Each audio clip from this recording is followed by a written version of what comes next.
quantify how large knowledge spillovers are? The answer to this question is a key ingredient for informed innovation policy, but the existing evidence is quite thin and typically relies on patents.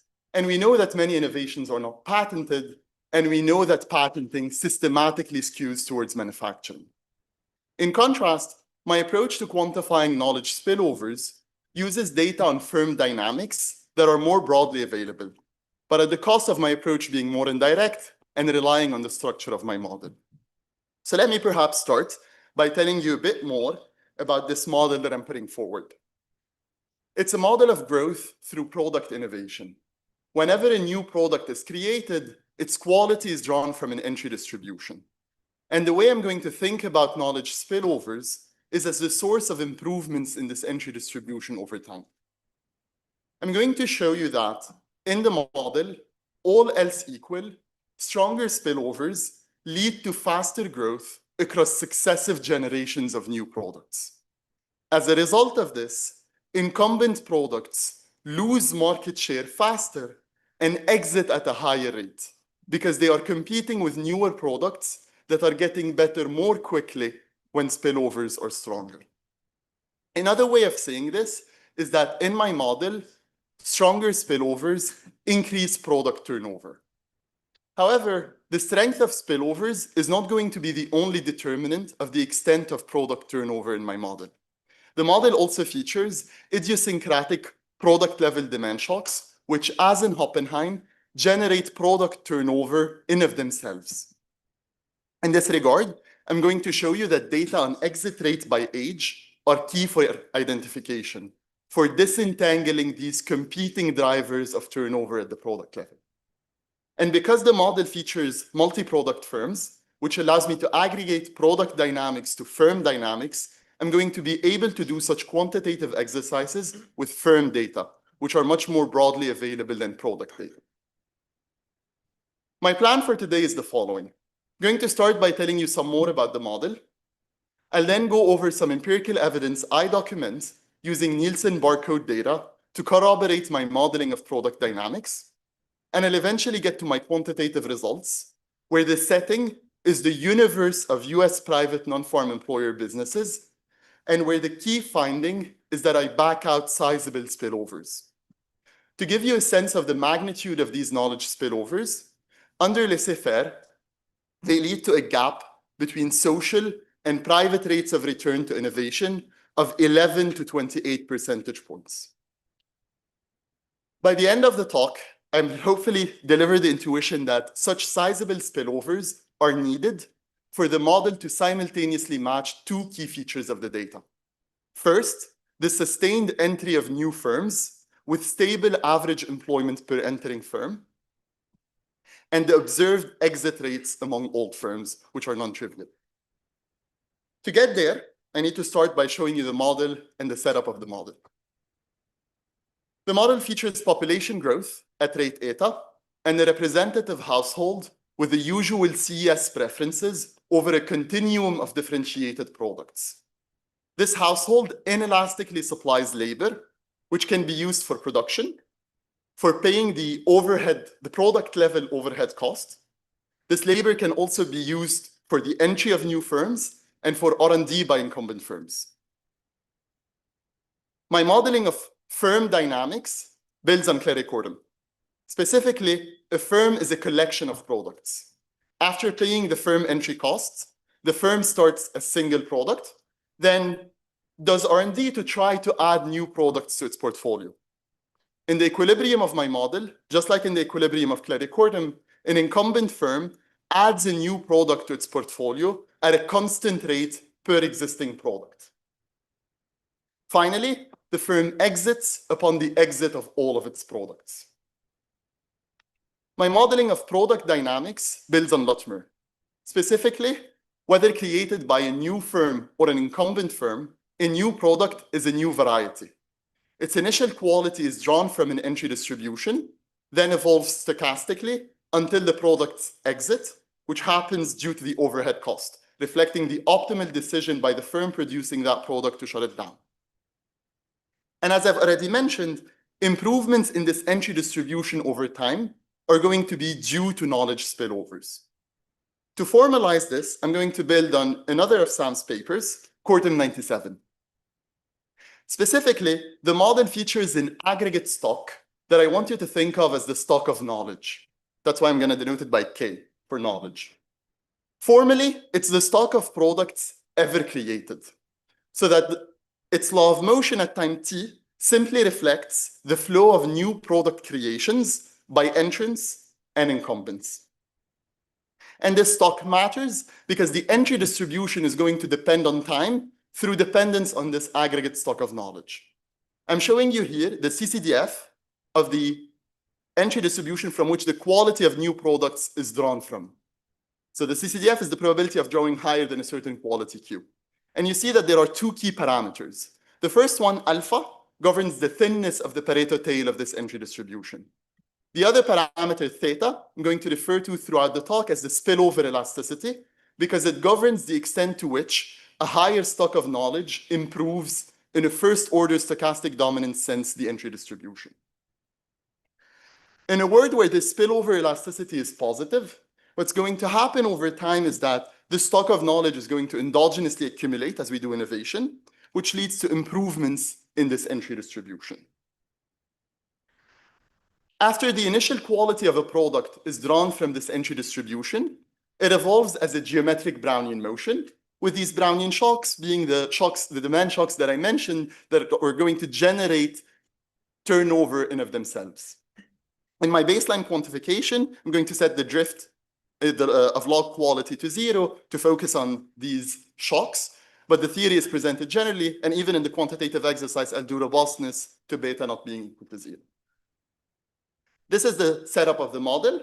So let me now highlight key features of the balanced growth, starting with the growth rate of TFP. There are two terms. The first one reflecting horizontal growth. The growth in the measure of products contributes to TFP growth because of the law of variety effect.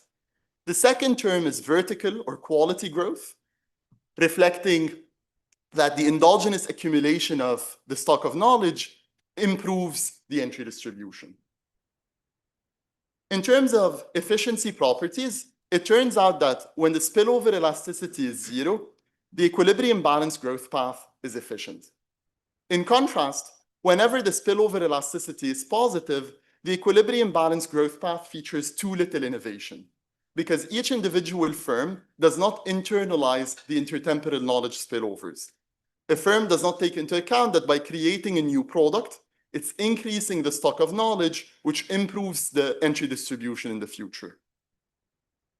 To think about the magnitude of these knowledge spillovers, one of the metrics I'm going to use is the gap or wedge between social and private rates of return to innovation.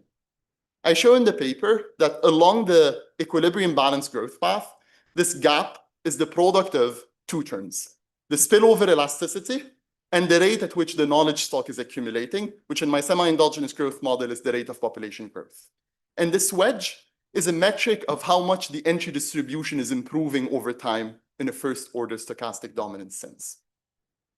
And a key point of the paper is that this wedge and its magnitude leave an imprint on product and firm dynamics. So let me now tell you about the model's product and firm dynamics.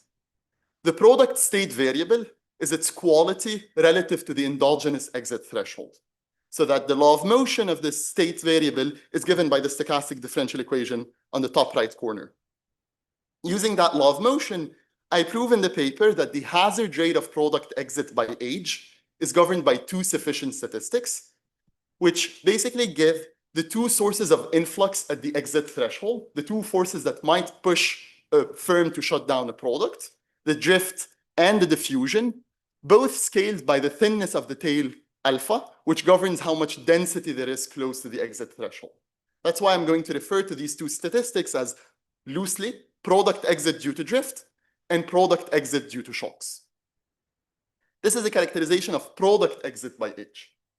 For firm exit by age, the same two sufficient statistics matter, but there's also a third sufficient statistic, which is the product addition rate per existing product, because a firm exits upon the exit of all its products.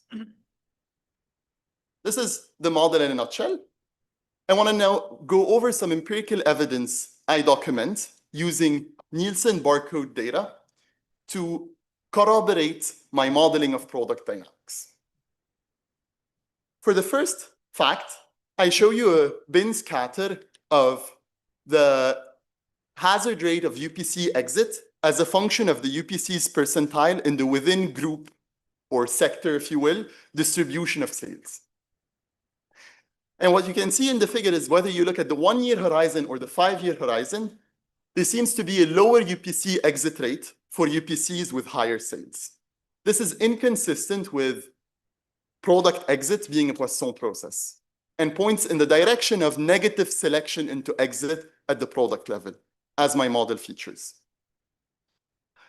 For the second fact, I'm going to zoom in on UPCs I see eventually exiting in my sample. I'm going to go 2 years prior to the exit event and track the evolution of monthly sales in the lead up to that exit. And what hopefully that figure makes very clear is that there's a gradual decline in UPC sales prior to exit. Again, consistent with the dynamics of product exit in my model. Finally, for the third fact, I'm showing you a bin scatter where on the y-axis, I have the firm's number of new UPCs relative to its current number of UPCs as a function of the firm's percentile in the within group or sector distribution of UPC count. And what I want you to take away from this is that there seems to be similar rates of UPC addition per existing UPC across firms, corroborating the feature in my model that there's a constant product addition rate per existing product, a feature my model inherits from Clericorn. In the paper, there are a couple more facts that I document using Nielsen data to, again, corroborate my modeling of product dynamics. In the interest of time, I'm going to skip these so that I can spend the rest of my time on my quantitative results, which I document using publicly available data derived from the LBD, so that the coverage is the universe of US private non-farm employer businesses. A key step in my quantification of the model is an estimation targeting firm exit by age. I showed you the proposition that in my model, the profile of firm exit by age depends on 3 sufficient statistics. So this estimation allows me to estimate these 3 statistics that govern the model's firm exit by age. And the empirical moments I use as targets in this estimation is firm exit at ages 1, 2, all the way up to 19. I'm showing you here the estimation results, the point estimates for these 3 statistics, as well as the model's fit for the profile of firm exit by age. To build a bit of intuition for identification, I'm going to do 2 separate exercises. The first exercise conveys the sensitivity of the exit profile to the 3 different statistics. I'm going to do so locally around the estimated values. So taking the 3 statistics at their estimated values, I'm going to hold 2 of them constant and change 1 of them and see the effect this has on firm exit by age. Starting with product exit due to drift. What happens when there's higher product exit due to drift? What this figure hopefully makes very clear is that higher product exit due to drift lifts firm exit at all ages.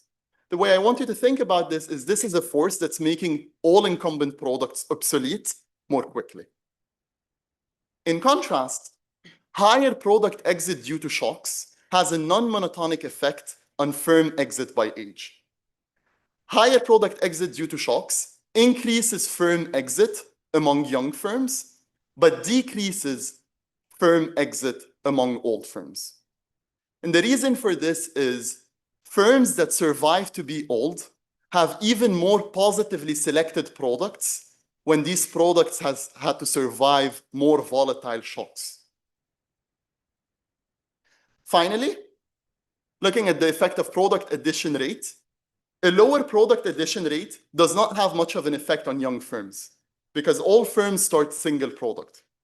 However, a lower product addition rate increases the exit rate among old firms by decreasing how many products they typically have. So this was the first exercise to build a bit of intuition for identification. The second exercise tries to convey what it is in the data that leads to a high estimate for product exit due to drift. I know I went over the estimation results quickly. The point estimate for the product exit due to drift was 15.9%. I mean, I'm going to show you that, try to show you what it is in the data that leads to such a high estimate. The way I'm going to do this is by estimating a restricted version of the model where I exogenously set product exit due to drift to a lower value. Instead of the 15.9%, I'm exogenously going to set it to 6% and re-estimate the other two statistics to target the same profile of firm exit by age. And you see the results from that exercise on the right. You see that the statistical fit is much worse. The root mean squared error is an order of magnitude higher. And what this restricted version of the model has a particularly hard time matching is generating enough exit among old firms. And the reason for this is, again, selection. Firms that survive to old age have very positively selected products. The sequence of shocks needed to get their products to the exit threshold is extremely unlikely. The way my model generates enough exit among these old firms is by having significant product exit due to drift, a significant obsolescence force. Now, the flip side of this significant obsolescence is that the pool of incumbents is continuously improving through positive selection. It consists of those that so far have survived this obsolescence. Yet, in spite of this, if you look in the data, the average number of employees per entering firms has been remarkably stable in the US over the past few decades.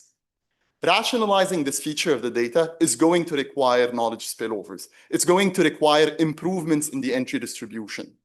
Otherwise, if the pool of incumbents is improving, but the entry distribution is not, entrants are going to enter progressively further behind the average incumbents and hire fewer and fewer workers, so that instead of a flat trend, there would be a downward sloping trend in the average number of employees hired by an entering firm.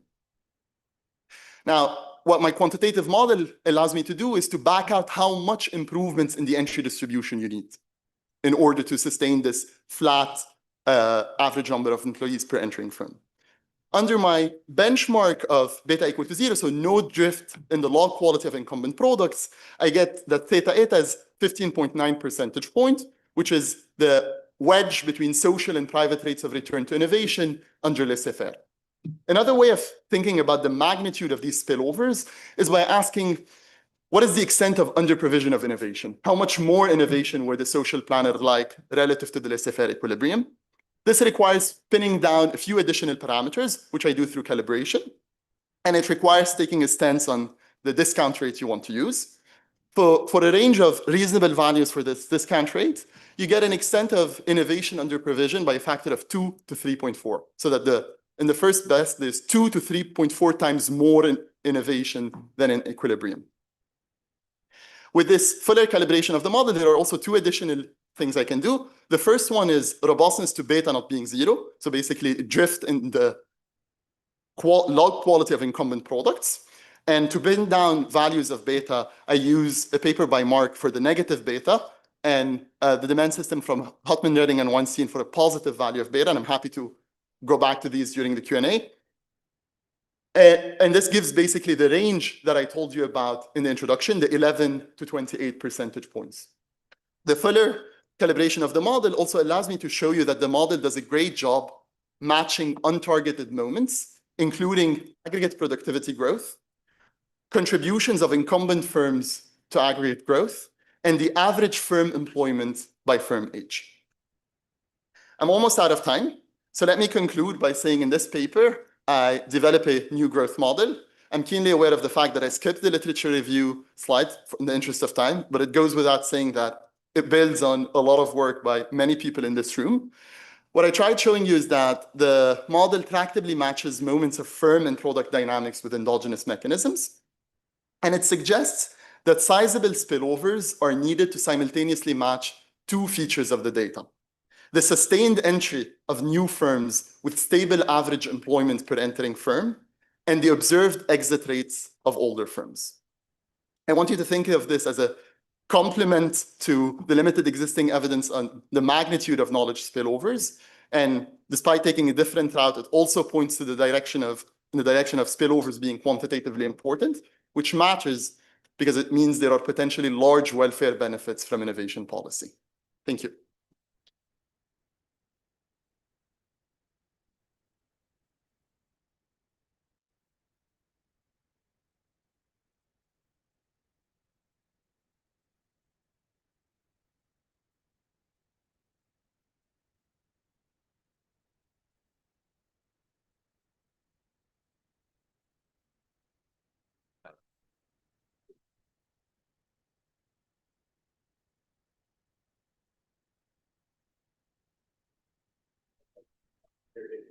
Okay, great. Thanks for asking me to discuss this paper, and I'm looking forward to having Mohammed for here.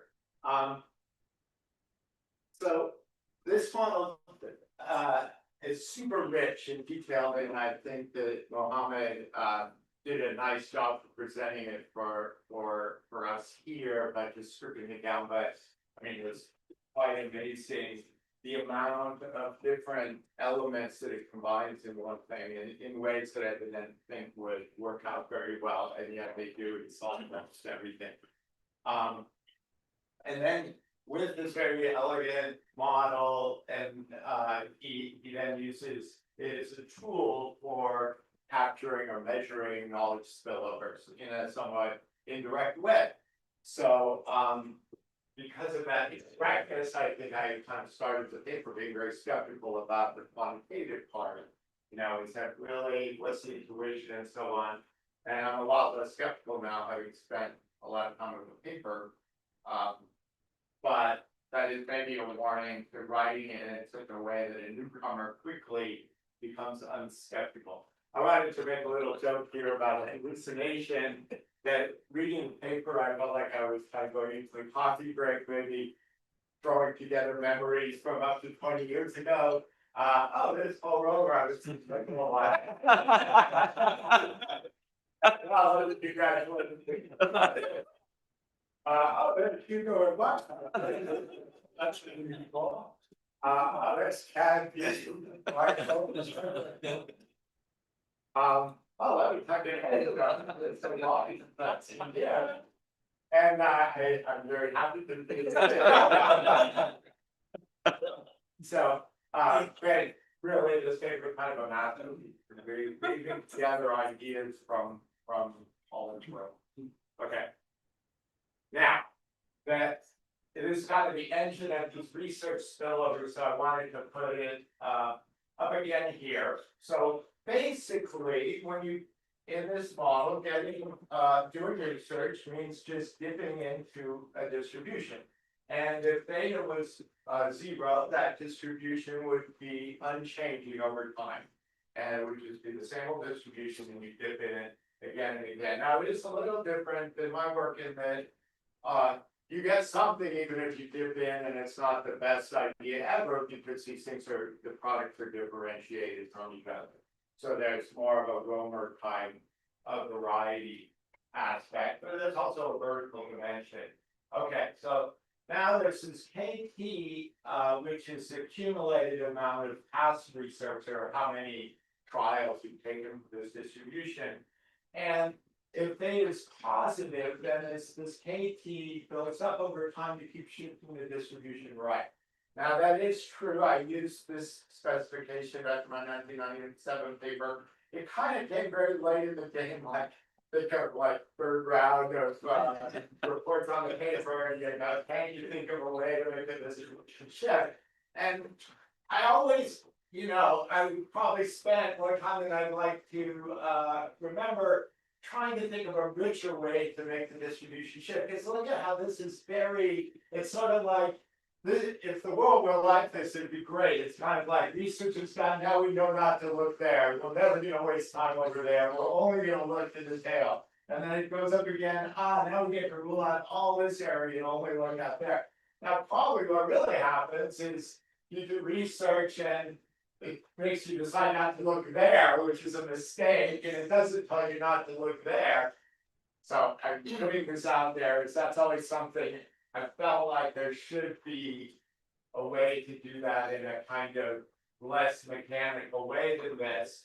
But this works. So, and this is the foundation for this paper because that theta is going to be exactly the spillover parameter we want to learn about. The other thing before I was about to forget, which is the other thing happening in this model is that there's been the fixed costs of operating or producing the good, having a fixed sale being in operation. And because of that, the world, if it is positive, the world keeps kind of biting at your heels and eventually makes you drop out. And so that's yet another vertical bar here, which is like you will only operate if you're to the right of that. And typically that could be anywhere, but in this the way Mohammed makes assumptions so that that thing is to the right of this thing. And so there's some, which means that sometimes you'll take a draw and say, yeah, it's not good enough. That wouldn't have to be that way. Okay, so the bottom steady state, I just wanted, let me do this kind of quickly, because in fact, Mohammed put this very nicely on the slides, but I think there's a lot of intuition. And some of the parts of the model are super intricate and they're worked out, and so you want to understand them, but some things are really simple. And so that's what I'm showing you here. We just have growth in the labor force that, okay, the knowledge stock just keeps track of that because, you know, ultimately research is connected to people and so they grow at the same rate. This is the rate at which that lower Q is nipping at your heels and increasing over time and making you perhaps want to, you know, eventually making you want to drop that product. It's growing at this rate. Then the social rate of return is R plus theta eta. So theta eta is the key thing we want to learn about. Half of it is just population or employment growth or labor force growth, and the other part is the spillover parameter. And then consumption growth in this model. Okay, there's kind of a Romer part that eta over sigma minus 1. That's just expansion, and then this is more of the vertical part. So more like an Aggion type part. Okay. Now, I wanted to strip the model down just a little bit. I did, well, a lot, but more a little bit. So I'm going to strip out the gravity motion. So sorry to Arizona. I'm putting the parameters of the gravity motion, so it's just not active. And then I'm stripping out the incoming research. So I'm just making it impossible to do follow-on research because you have to buy. Mohammed has a very nice way of modeling that rather than actually introducing firms early on in the model. You just have products.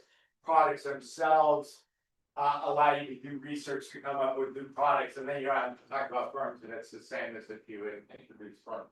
Okay, but I'm going to shut that down. Okay, then things are really simple. The age density of products is just an exponential distribution with parameter theta eta.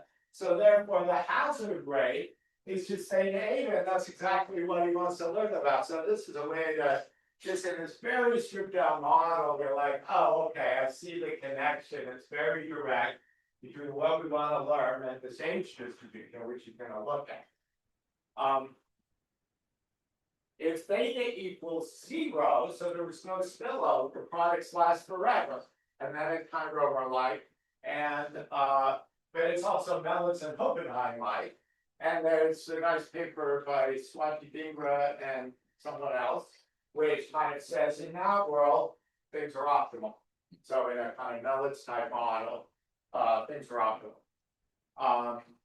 And so it's exactly the theta greater than 0, where there's this incumbent turnover, exit, and so on, that's exactly indicating when things aren't optimal, and that's what the paper is trying to get at. Now, to match the data, you got to do more. You got to bring back in the lever part, because you're not going to see data where the hazard rate is a constant. Now, actually, one of the pictures that Mohammed showed was showing that it was, and it looked at the 1 year and the 5 year. I actually think that the paper should put in a picture of just the hazard rate with age for products, because it only does it for firms. So how does this work? Why does the lever part work? This is very neat. I didn't anticipate this part, but it's saying that when a product, okay, Mohammed pointed out if there's a lot of variance for the lever part through the Brownian motion, that means it's hard to survive. But it also means if you do survive, you might have gotten really way up there in the quality distribution through the random Brownian motion. You just gotta, I mean, that's the whole thing that drives Leffler's paper. It's just luck. Even if there's no drift through luck, you could be incredibly productive or have a high quality product.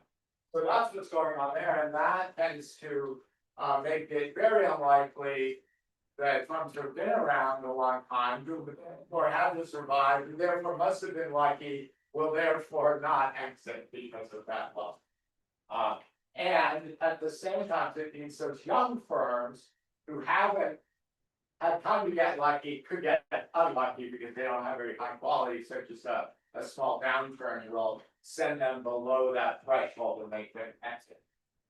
Okay, now you need to bring in the credit part because you want to map from products to firms because it's claiming that we'll have much broader data on firms across many sectors, and for products we're often looking at the Nielsen data, products in the grocery store. But I refer to David if he can come up with like a broader data set that we could use on products, because it does feel like, I mean, of course I like this part, but I just look at it by product because it's kind of more direct. It's kind of one more layer of indirectness is to have this model of products, then have to build it into firms, and then you look at the implications for that. Okay. Okay, but let's see how it goes. And then this is super dramatic how, you know, the research parameters, they really fit the data on the firm. Really fine. So I'm actually going to end a little bit early, which is unusual for me. So with just a couple of final thoughts. Yeah, I want that figure, why doesn't we have a figure like that for products? That would be really nice to see with linked closely to the data, even if it's only for a narrower set of sectors, that's fine. I'd like to, I mean, I think my showing you the special case is just kind of an example of how you could use the model to kind of get across some of the points without the full-blown model. The full-blown model is super impressive, but also a little bit intimidating.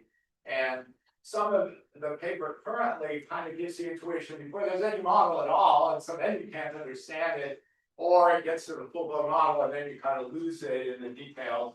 And I think very easily you could get the intuition across the spectrum, basically the model.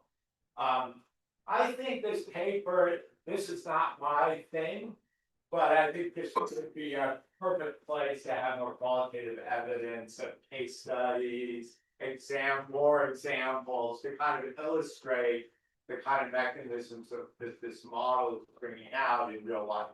Because I think they're going to be there. I think it is actually capturing reality, but it's not.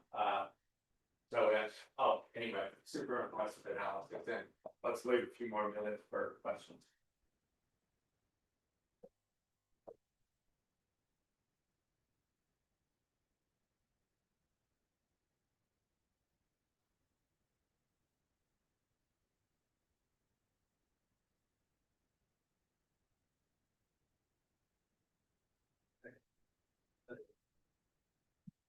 Mohammed, you call the people. I'll just make a small comment. It seems that you could be using, as Sam said, a lot more information to calibrate these parameters because you really want the state of the product. You can use your sales and you see what's common across products to get that drift and to see what's the volatility. So you could use all the data instead of just exit. So that's just my point taken. One of the things I didn't show you and that are buried somewhere in the appendix is redoing the quantification with product level data in Nielsen, targeting product exit by age, which allowed me to back out the two sufficient statistics governing product exit by age, and then comparing them to estimates of the drift and the diffusion that you get from directly looking at the demand residuals you back out from Hutton, Redding, and Weinstein. So I do that kind of exercise, but it's buried in the appendix, and I could emphasize it more. Sorry, go ahead.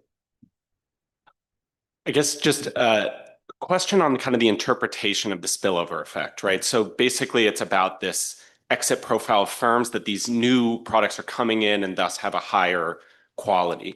You could also just think about, there's demand, new people have taste for novelty, right? So think about this in influencers, or you could think about, just a bunch of arenas where there's kind of these demand bursts essentially. How do you think about like kind of bounding that problem? Because I'm sure this mechanism is there, but that one is probably also present. So you're absolutely right to point that out, that a taste for novelty might, through the lens of my model, have the same predictions that demand for incumbent products is going to drift down over time. So the way I would think about this is a negative beta, a negative drift in the demand, the residual demand for incumbent products. And that's when I went over this super quickly. When I do robustness to beta not being equal to 0, one of the cases I consider is beta negative, exactly to capture taste for novelty. And the way I calibrate this is using a paper by Mark Bills from 2009, where he looks at CPI data, and he's trying to measure inflation versus quality growth for new goods. And one of the issues he has to address is how much of substitution towards new goods is due to quality growth versus taste for novelty. And he shows that ignoring taste for novelty might lead you to overstate quality growth by a factor of a third. And that's basically how I back out how much the negative beta would be. And given the sample he has, what's in the CPI, I think that's probably an overestimate, because these are the types of goods where you think the taste of novelty might be most pronounced. So I think there was a question before. Yeah. So great paper, very beautifully presented, fantastic stuff. I had maybe a related question on the spillover stuff, right? So, I understand that there is, somebody creating knowledge that is actually making things better. But to kind of from a policy relevant point of view, we have to figure out who is doing that. Is it me doing new products that are contributing to that? Or is it people sitting in universities doing research that's contributing to that, right? So how do you kind of think about disentangling that and this thing? So my approach does not identify the source of these spillovers. The way I want you to think about it is identifying on average, how large knowledge spillovers are.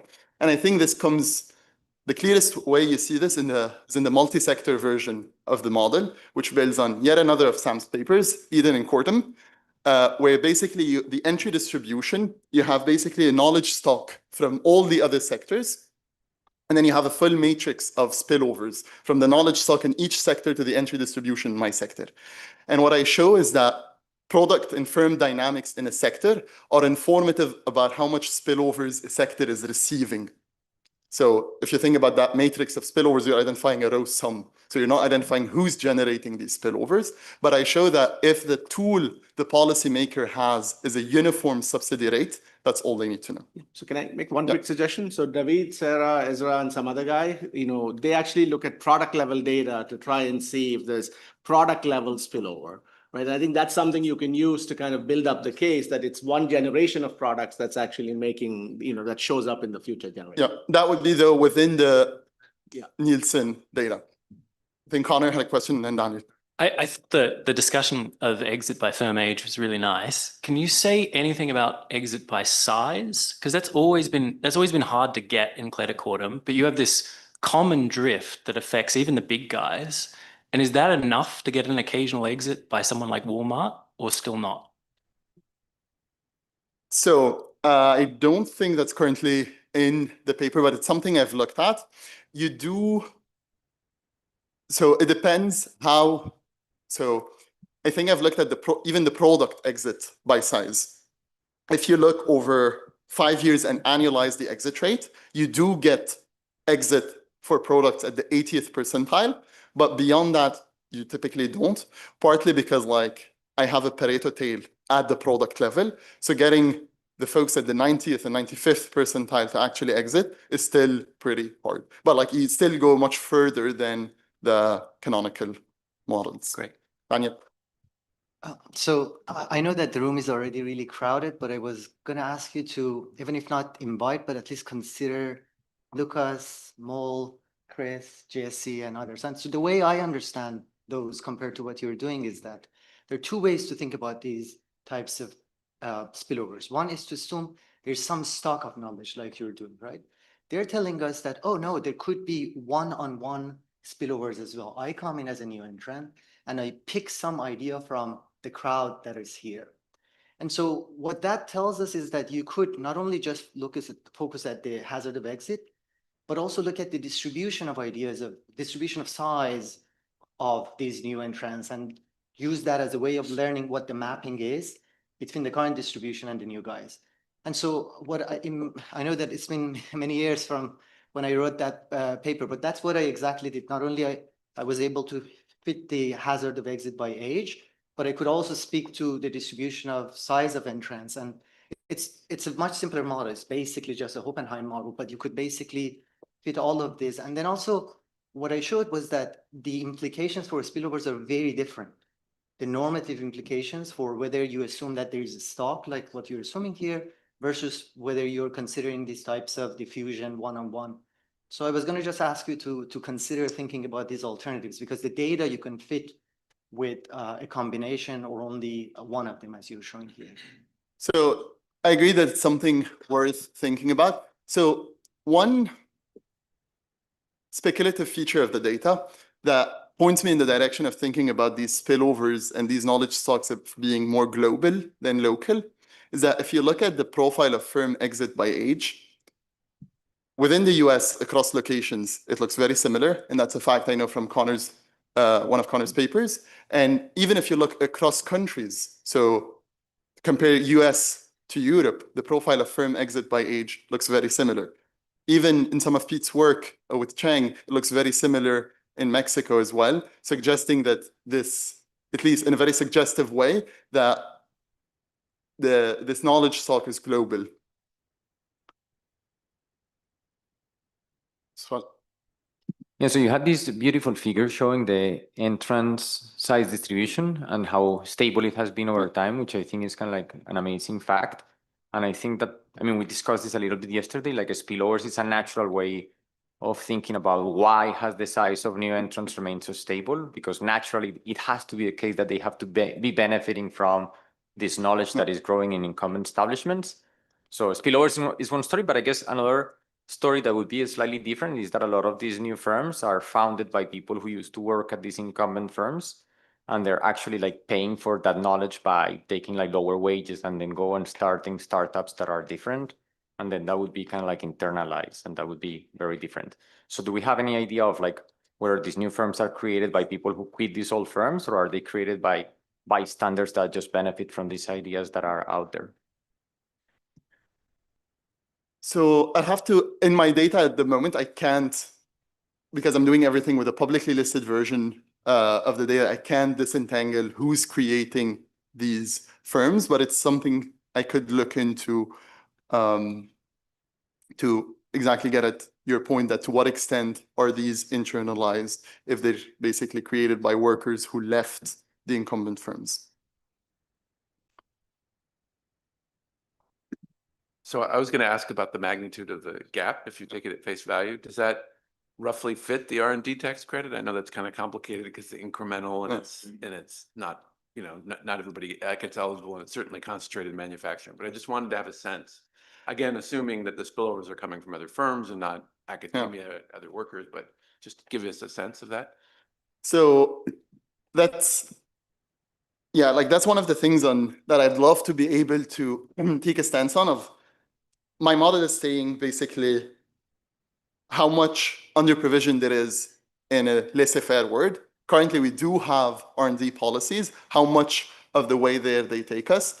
I do not currently compare to the R&D tax credit we have, partly because I cannot take a stance on the source of these spillovers. A lot of these spillovers could be coming from basic research being conducted at universities. So one of the papers I'd love to write is try to measure basically what is the effective subsidy rate we have on R&D by putting in a common denominator, in some sense, all the different innovation policies we have.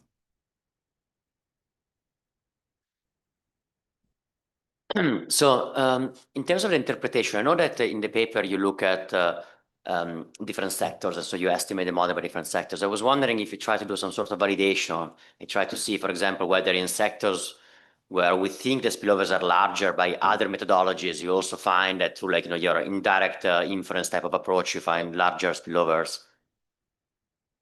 So for example, the other evidence we have typically comes from patenting, which typically skews towards manufacturing and information sectors, and typically points in the direction of these spillovers being particularly high in software, for example. When I redo the estimation sector by sector, I do find that I find higher spillovers in the information sector, consistent with that evidence from patenting. Stepping beyond comparison strictly to patenting evidence and going to one of Sam's suggestions, the qualitative evidence, when I redo the estimation sector by sector, I look at the sectors where I find large estimates of spillovers received and look at what Valerie would call some narrative evidence. Are these results plausible? Do we have any evidence that these sectors benefited from spillovers? One of the sectors that come on top is mining. And if you look at a lot of case studies in the mining industry over the past 3 decades in the US, that's where the shale gas boom happened. And a lot of the narrative evidence points to basically the technology being perfected by Mitchell Enterprises and then spreading to the rest of the industry. And the way my methodology picks up on it is it drove a lot of old coal firms out of business. And the narrative evidence also points that Mitchell Enterprises built on a lot of technologies from other sectors that were initially developed for military purposes. The other sector that comes on top is transportation, which also benefited from the introduction of and commercialization of GPS in the mid-90s in the US. Following up on Pasquale, would be interesting to then check whether the sectors with strongest spillovers have more backloaded wage profiles, suggesting kind of like, the people get wage cuts early on because maybe they're rewarded with just, knowledge of the sectors and that they can use to like start firms. Can I ask you a nerdy question about the models? I would have thought, so you had this special case, I guess the theta zero case, Yes. the no spillover case. That's obviously an interesting one, right? Because then the gap disappears. I would have somehow thought that for theta zero, and if you, at least for the case with a positive drift in beta, that is there even a BGP with a stationary distribution? No. If there's population growth, it could be slightly positive, I think. I derive in the paper exactly the condition you need on beta to be able to get a balanced growth path. Because even when theta is positive, you still have a restriction on beta, how positive it can be to achieve stationarity. And how does it work for the theta zero case? Is there always a BGP with a stationary distribution? Like, sorry, can you always find some parameters beta where there is a BGP? Because it seems like the tension is that the new products, they're kind of coming from the stationary thing, right? And then the other ones are drifting away. Yeah. If beta is 0, you definitely can achieve it. It's basically mallets with population growth. I think it might be any positive beta might lead to issues. Yeah, I think I see the intuition. Yeah. But circling back to Pasquale's point, emphasizing the size of entrants being stable over time, and that being the key for why you need improvements in the entry distribution. The way I think about it is we have, at least the models I know, there are 2 models that I know that can generate this feature without knowledge spillovers. One of them is the special case where theta equal to 0. That model will not generate enough exit among old firms. That's why I emphasize the fact that you need both the exit rates observed among old firms and the stability, sustained entry of new firms at stable average size. So that would be the first alternative. The second is actually, I was surprised Sam did not bring it up, Cortum 97 itself, the initial model, where you can get that fact just by walking down the Pareto tail. but the predictions from those class of models would not be consistent with the types of product dynamics that I document in the Nielsen data, because it would imply that old and new products are perfect substitutes. Two quick questions. So one, think a little bit about like an alternative where, you know, models we have been working with a quality ladder, an underlying assumption of building on the shoulders of giants. There, when you look at internal versus external innovation, for instance, you think like, oh, there's, you know, the social versus the private return. Did you compare the results to this? And you know, I guess I was a bit curious about, you know, the optimality of like innovation in your setting versus, you know, in what we have been doing until now. And then the second question is, when we think about knowledge spillovers coming from sort of the quality as shifting in demand versus something on the process side, I was curious of your results on the entrance size to be sort of constant over time, if it will matter if, you know, the way they are sort of building is sort of like labor saving technologies, for instance, and whether that will matter. Okay, so I'm going to answer your second question first. In my model, whether you put it on process efficiency or quality, because it's the usual CS setup, the two are going to be equivalent, except for the predictions on prices. So the reason I put it on quality is because of evidence I document using Nielsen data, which is evidence you also document in some of your work, that the patterns over the life cycle are consistent with these being driven by demand rather than process efficiency. But what is key is the pace at which new products are displacing incumbents. How they're displacing them, whether it's by charging a lower price or offering a better quality at the same price, the mechanism itself for the quantification doesn't matter as much. On your first question of why I don't use some of the more canonical models, like for example, quality ladder models, given the purpose of using the model to quantify knowledge spillovers, I wanted to be able to nest the null of no intertemporal knowledge spillovers. I wanted to be able to give the model a chance to be like, no, there are no knowledge spillovers, which is the case when the spillover elasticity is zero, which is the case Michael was asking about, in which case my model is Mellitz with population growth, leading to growth in the number of products and leading to horizontal growth.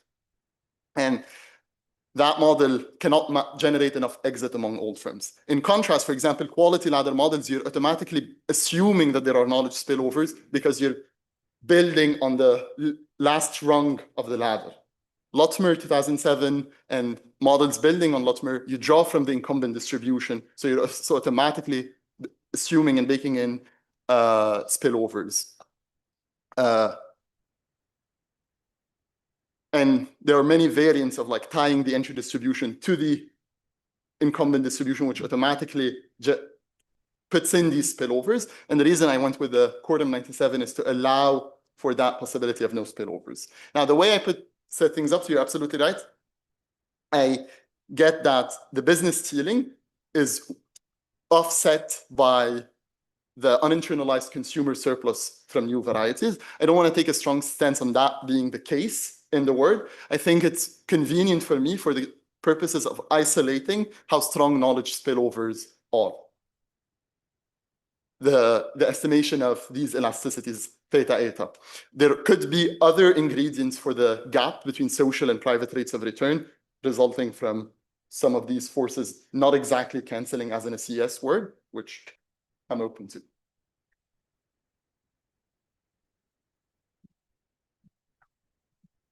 This is more of a suggestion than a question, but an interpretation of theta that I like, that is more agnostic as to the source of who's producing the spillover, is as a measure of knowledge growth, right? So if you just say that's all it is, it could be universities, it could be firms, whatever.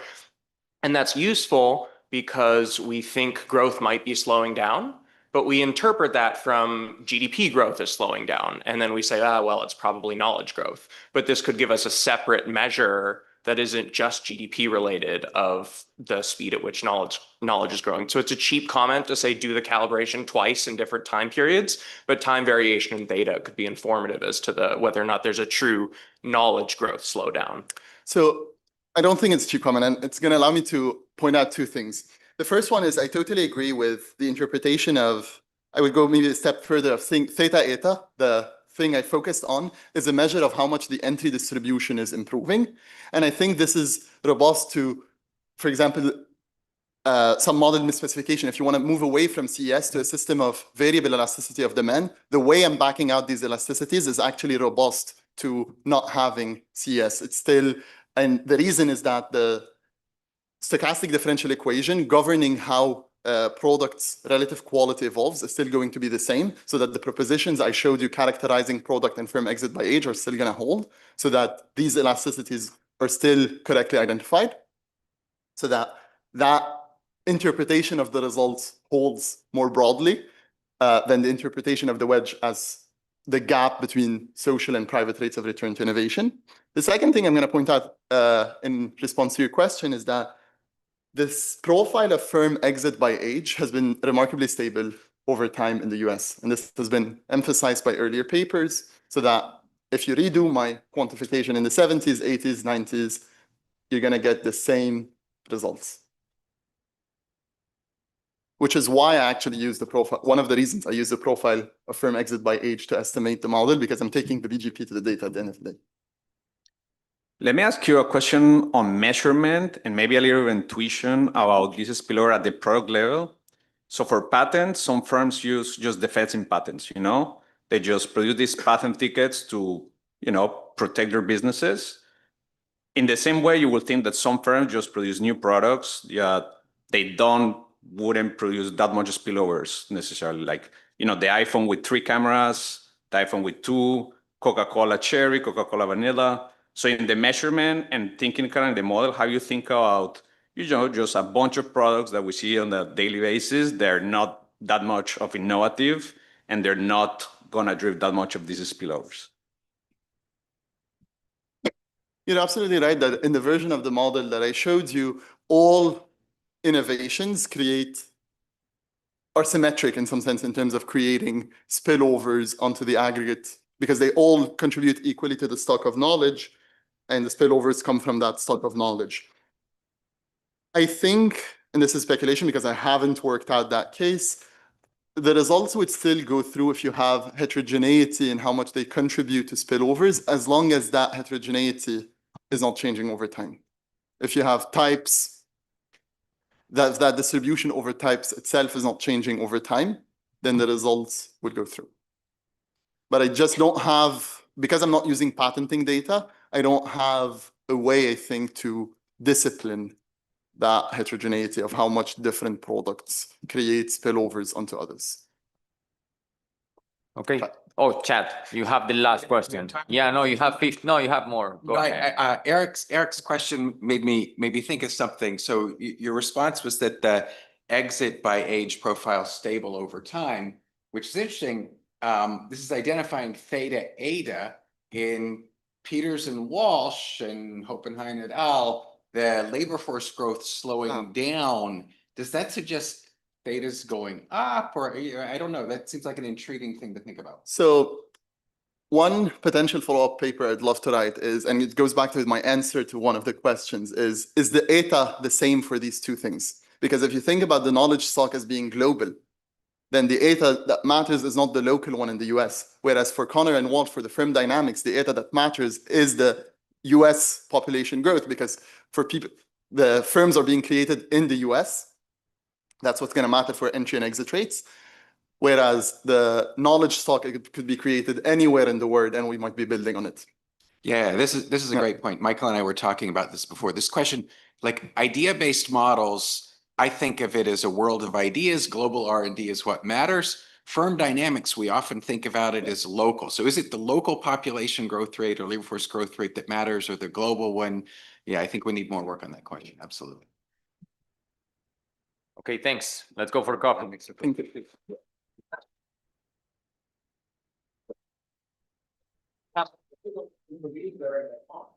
That's true. Yeah.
Yeah, it's done. It's definitely done. Good, like strong as well. Thank you. I think microphone works better. Okay, yeah, he's here. Finally, some AI. Exactly. The moment you've all been waiting for. Yes. Our first paper. Yeah. I'll give you the time, okay? Go. All right, let's get started.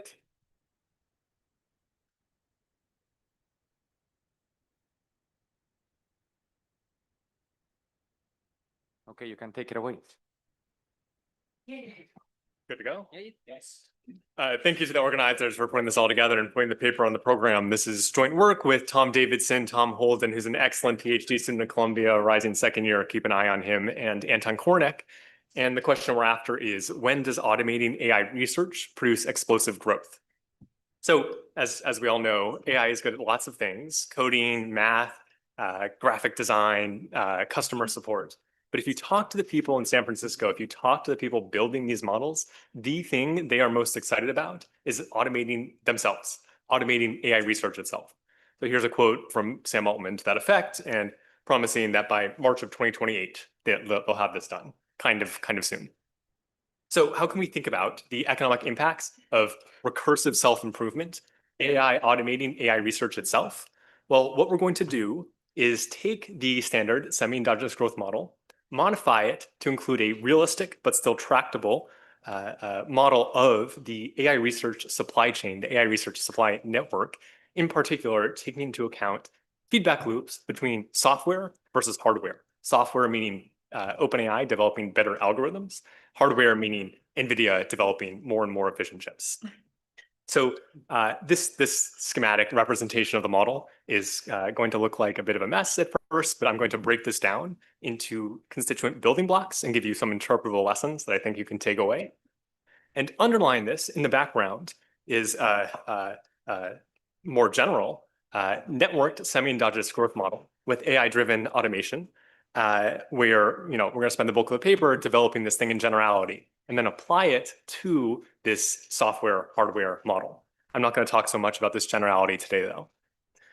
So at a high level, what we're going to say is that the economic impact of recursive self-improvement depends on two forces: diminishing returns, this is ideas getting harder to find, and bottlenecks. So the way we're going to structure the paper, structure the argument, is first, forget about bottlenecks, but an elasticity of substitution equal to 1 everywhere.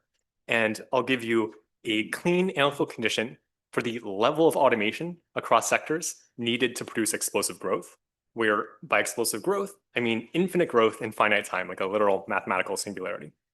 So what fraction of tasks do you need in each sector to produce explosive growth? And then we'll bring back bottlenecks and say, how fast does automation need to progress over time, the speed of automation, to sustain explosive growth in the face of those bottlenecks? So first, the level of automation being fixed. Second, allowing for automation to rise over time. So jumping right in. Here's a motivating quote from this futurist I.J. Good in 1965. And this like really, truly motivates these people in San Francisco. So he famously said, "Let an ultra-intelligent machine be defined as a machine that can far surpass all the intellectual activities of any man. Since the design of machines is one of these intellectual activities, an ultra-intelligent machine could design even better machines. There would then unquestionably be an intelligence explosion, and the intelligence of man would be left far behind." So here's the simplest possible formalization of this. Let S denote the level of intelligence, the level of software efficiency, S dot the time derivative, and say that S dot equals S. So when the level of intelligence is low, the rate of improvement is low. When the level of intelligence is high, the rate of improvement is high.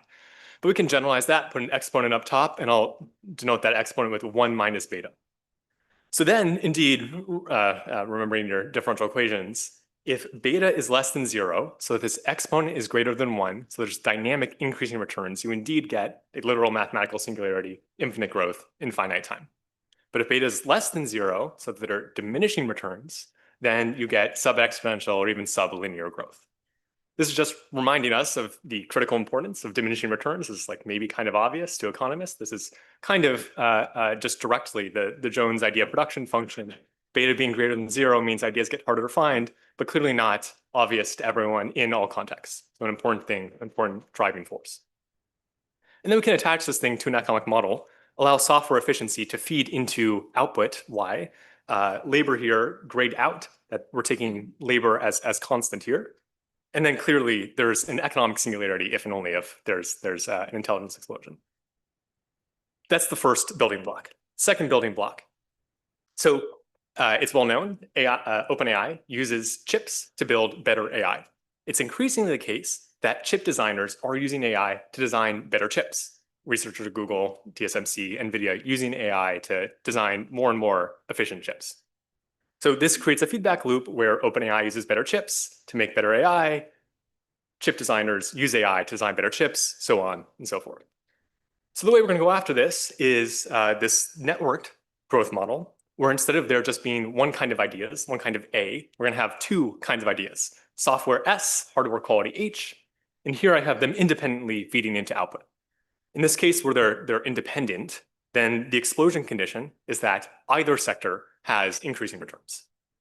But then to make it more interesting, suppose there are feedback loops, spillovers across these two sectors, capturing exactly this idea I just described, with phi measuring the degree of spillovers.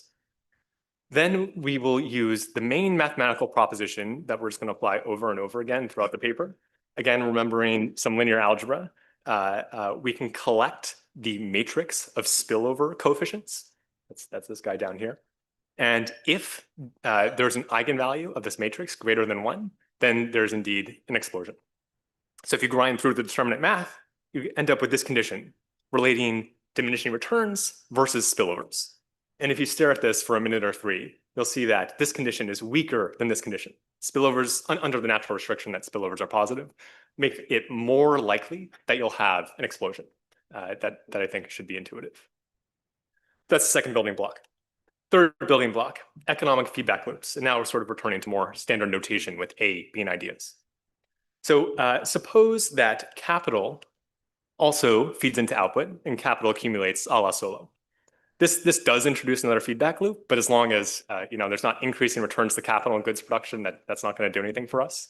But now suppose that capital feeds into idea production as well. So equipment is used by scientists or something to make new ideas. That's created a new feedback loop. You can just trace these diagrams, trace these arrows. So these causal loop diagrams, I actually find kind of quite helpful for thinking about these growth models and clarifying some things and for teaching, frankly. So now we can again use the exact same logic as before, collect these spillover coefficients into the matrix, do the exact same explosion condition logic, and you get again a condition relating diminishing returns versus spillovers. So economic feedback loops can create or allow for, can offset diminishing returns as well. Finally, I should also say, if you allow labor to feed into idea production directly, that gets you something more like the canonical semi-endogenous growth model. The key parameters being the level of diminishing returns and the capital shares in different sectors of the economy. All of these things have off-the-shelf calibrations. You plug these things in and you find that we're not on track for an explosion. That's kind of reassuring that this matches our perception of what's going on in the world. Okay, most important component perhaps is this idea of automation, and in particular AI-driven automation. So start off with an idea production function where labor is just feeding into the production of new ideas. Then traditional models of automation would have labor being replaced by capital. So L hat here, I'm going to call effective labor. and F is the fraction of tasks that can be performed by machines rather than labor. So this is where the no bottlenecks assumption is coming in. This is this Cobb-Douglas functional form. Again, we'll come back to that. This capital and labor feeding into effective labor, that hasn't introduced any new feedback loops. So that's actually not changing anything as written, where capital and labor are taken as constant. What's going to be interesting is if labor is replaced by technology augmented capital. So now I'm introducing this X variable. This X variable is what's replacing labor. And this X variable is, again, technology augmented capital. And that creates a new feedback loop where technology is feeding back into this X thingy. This X thingy replaces labor and effective labor, feeding back into new idea production. Why would you do that? This is a little different from normal. To get to the intuition, let me just relabel the variables. Instead of talking about general ideas A, let A be S for software again. And instead of talking about capital K, talk about compute C. So now this X thing I want to call AI. AI is you have some quantity of chips, compute, and the better and better your algorithms are, the better and better your software is, you can get more done with the same quantity of chips. In this case, where you have this new feedback loop, instead of requiring increasing returns to get the explosion condition, you have beta being less than F, beta being less than the fraction of tasks that have been automated. So what this says is that you can have some amount of diminishing returns and still have an explosion condition. And I should say that this idea of AI-driven automation, this was first introduced by one of my co-authors, Tom Davidson, who's not an economist.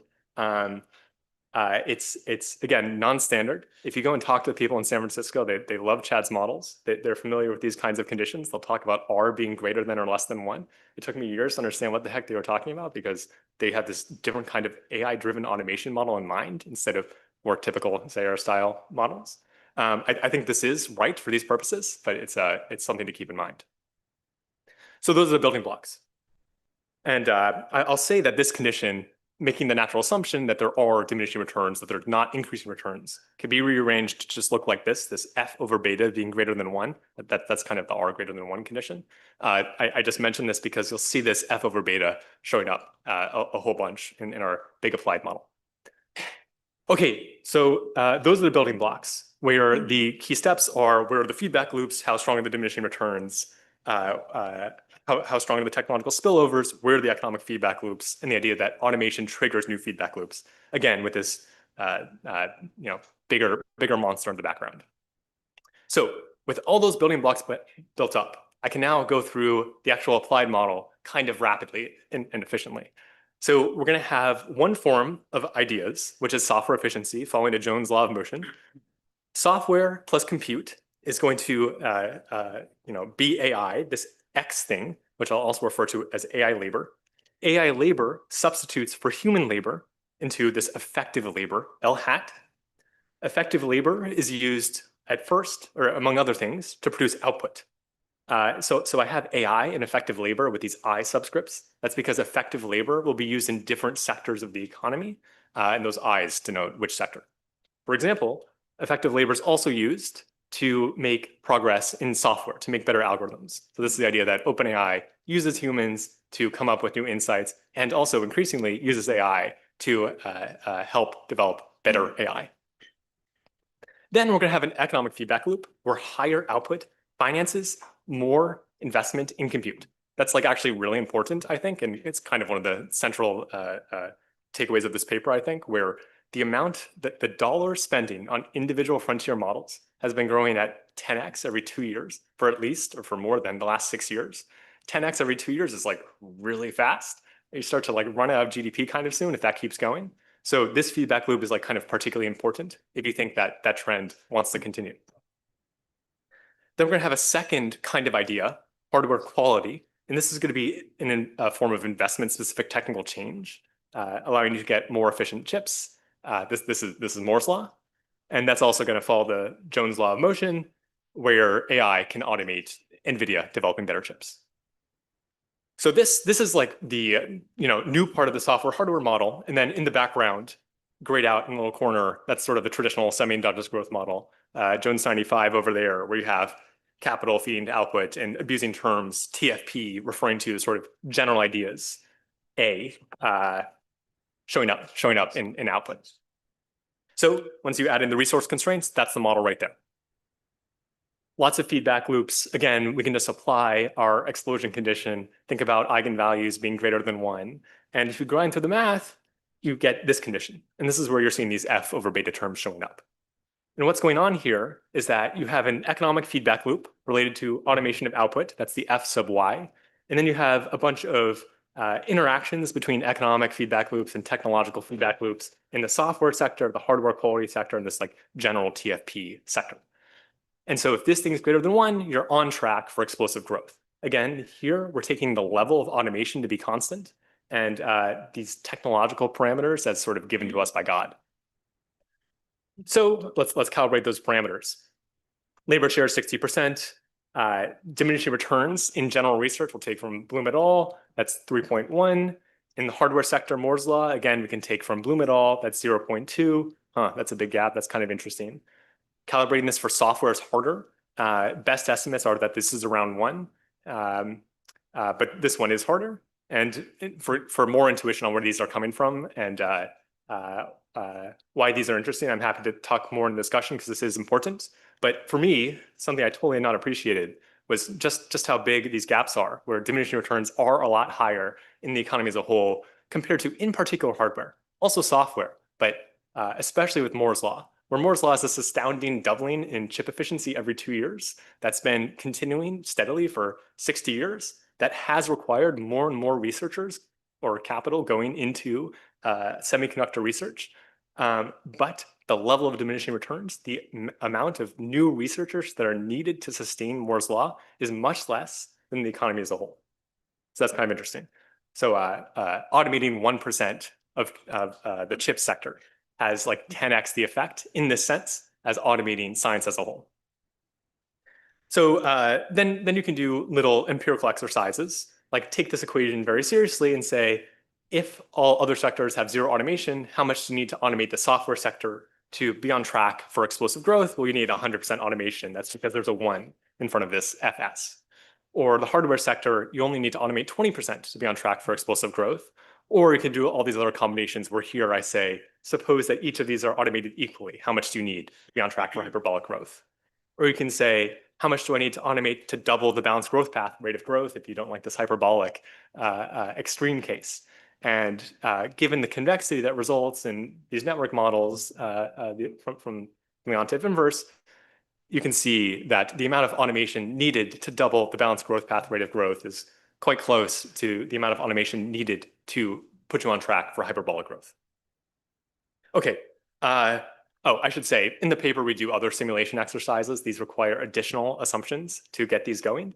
And you can say things like, we're on track for a singularity in 8 years or something like that. I view these really as sort of punching bags for, here's a baseline model, and then you can talk about what's missing rather than saying, the singularity is actually coming in 6 years or something. Most of all, what this simulation misses is bottlenecks. So let me talk about that to close things off. So far, the most important way that bottlenecks has failed to bite is that AI replaces labor in this effective labor term with this elasticity of substitution equal to 1. To allow for bottlenecks, generalize that to have this be a CES function with complements, theta being less than 1. How that shows up in this useful causal loop diagram is that the arrow from AI labor to effective labor, I've turned into a dash. That's because if you send the amount of AI, this X variable, to infinity, the value of AI at the margin goes to 0. This arrow breaks, and this whole section of the model, this whole section of the world, its value goes to 0. It sort of breaks off from the model. So what that emphasizes is that what really matters here is the elasticity of effective labor to the quantity of AI, what I've denoted as eta here. Where in the Cobb-Douglas world, this elasticity, this eta, is just the constant F, the fraction of tasks that have been automated. But more generally, that can vary over time. And it's something that's measurable locally. You can go to the firms and ask them in their research budget, what fraction of your research budget goes to inference compute is what the term would be. So I'm working with some co-authors to try and get those numbers because these labs are kind of interested in this stuff as mentioned. So what you can then do is say, how fast does automation need to progress to sustain explosive growth? And that's what I show you over here. Whereas previously the level of automation F was taken as constant. Now I'm saying, how fast does it need to grow? And what we can see is that it's related to the degree of complementarity and the ratio of AI labor to human labor. So in a future version of the paper, I don't have this here. We can extend the earlier simulation to say how quickly do you need to go from that 13% automation to 100% automation to sustain explosive growth in this like sort of 6-year punching bag simulation that I showed you. And more generally, this is what I sort of just said, that if at some date you hit this threshold condition for the degree of automation across sectors, and the speed of automation after that point sustains this condition, then you remain on track for this growth explosion. Okay, so to wrap things up, I think this is like the most important question that hopefully is screaming at you in the back of your heads as I've been talking. Why didn't automating agriculture lead to a growth explosion? With the intuition being that, if we have tractors, you can produce more food. More food lets you have more babies come up with new good ideas for better tractors, so on and so forth. That's like the key question, I think. What could make software and hardware different? So one thing to say is that, maybe it did. The condition here says, are we on track for a growth explosion? So this is like my favorite, or like what I think is the most underrated graph in economic history, where estimating world GDP in 300,000 BC is hard, but people make attempts. And what I have on the y-axis here is how long it takes for world GDP to double versus time. These are log axes, and you can see that at least through 1970, the time it takes for world GDP to double was steadily falling. So maybe like we just have been on this long-run hyperbolic path. That is one possibility. Another possibility is that diminishing returns prevent growth explosions. Well, there's not increasing returns in software and hardware, but diminishing returns are a lot lower. So that's kind of interesting.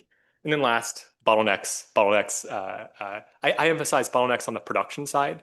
For agriculture in particular, you might think there's also bottlenecks on the demand side, but bottlenecks in general can prevent growth explosions. Thank you.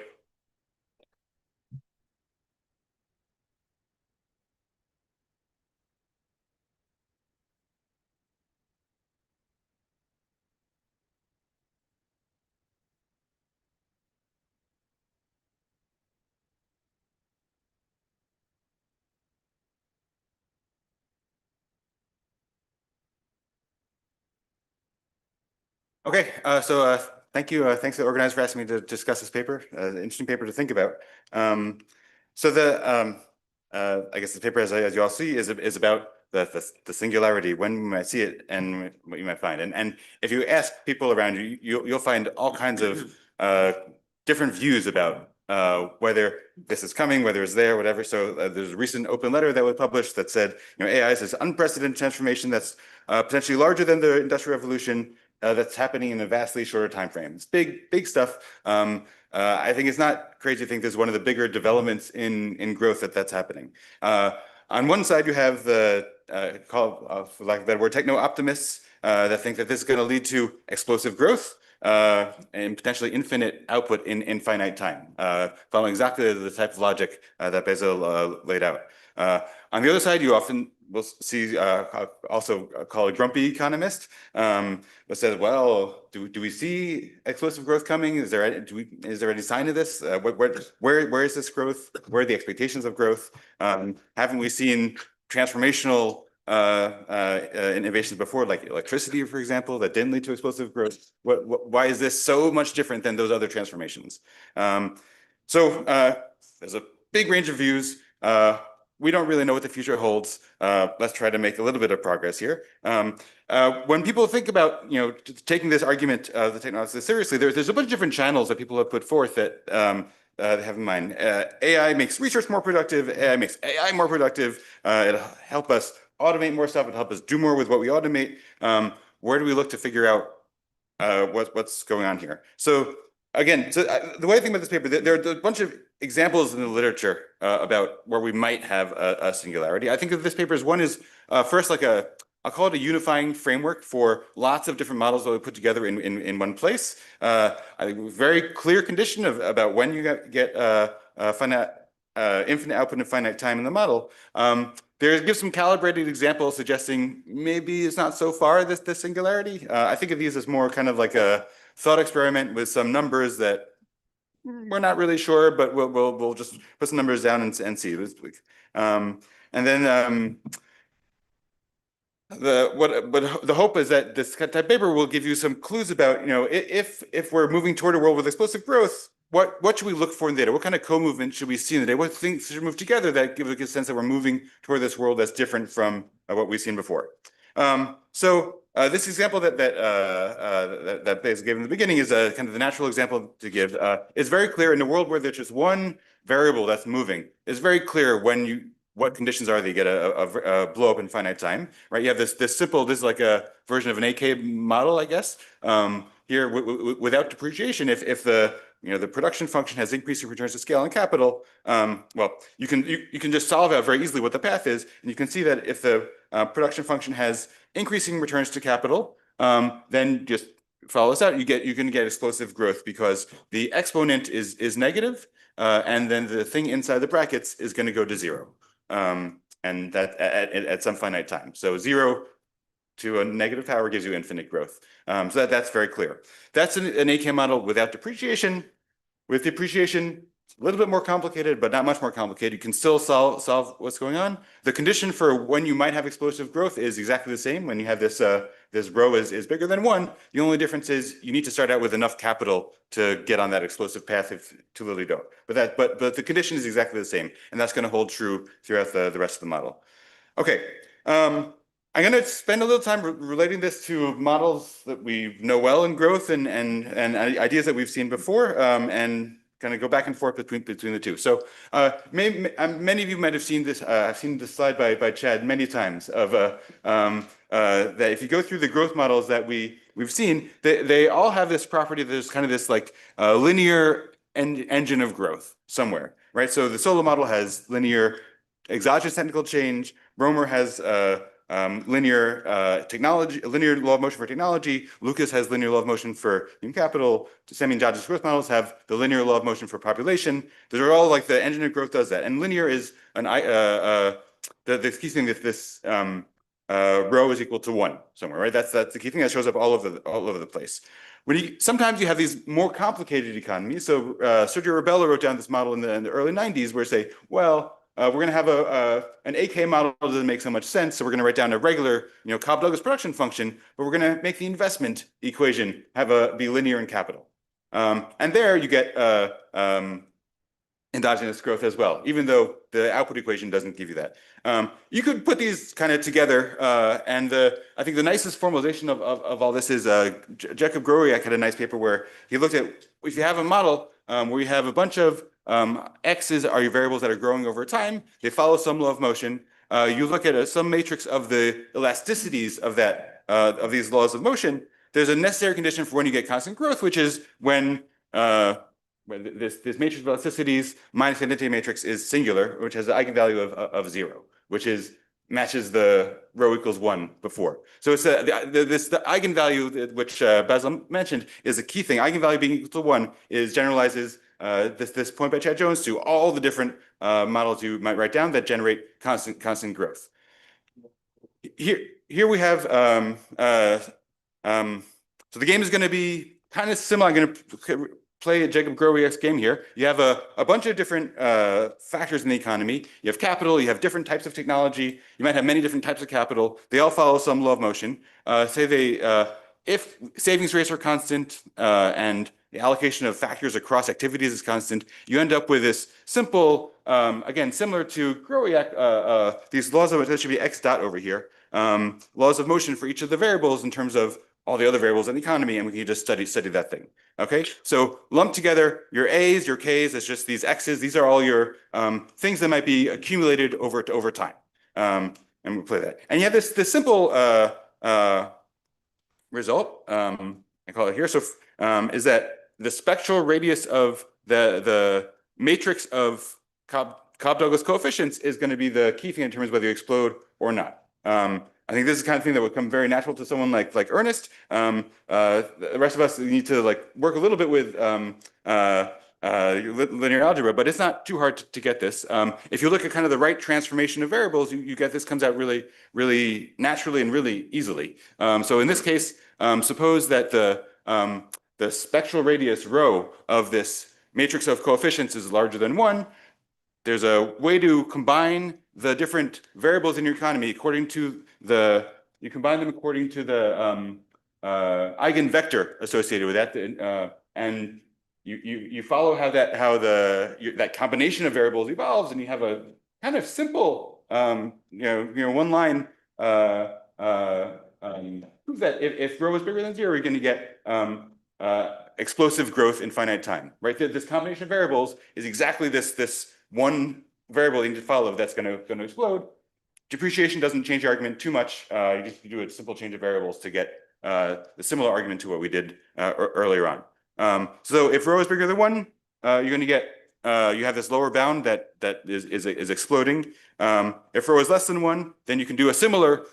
You have to be a little clever about what combination of variables you choose. But again, there's one object M is this combination of variables that's going to be bounded and not explode and not grow at a constant rate. And so if rho is the spectral radius is less than 1, then there's no finite time explosion. There's no and if rho is less than 1, you don't get constant growth. So very not too complicated. And I think these are the way to combine all these things. How do automation and bottlenecks change what happens here? I think Basil did a good job, but the way to formally think about this is you have this matrix of elasticities of each of your accumulable factors to other things, and if you change one element in that matrix, how does that change the eigen value, the dominant eigenvalue, the spectral radius?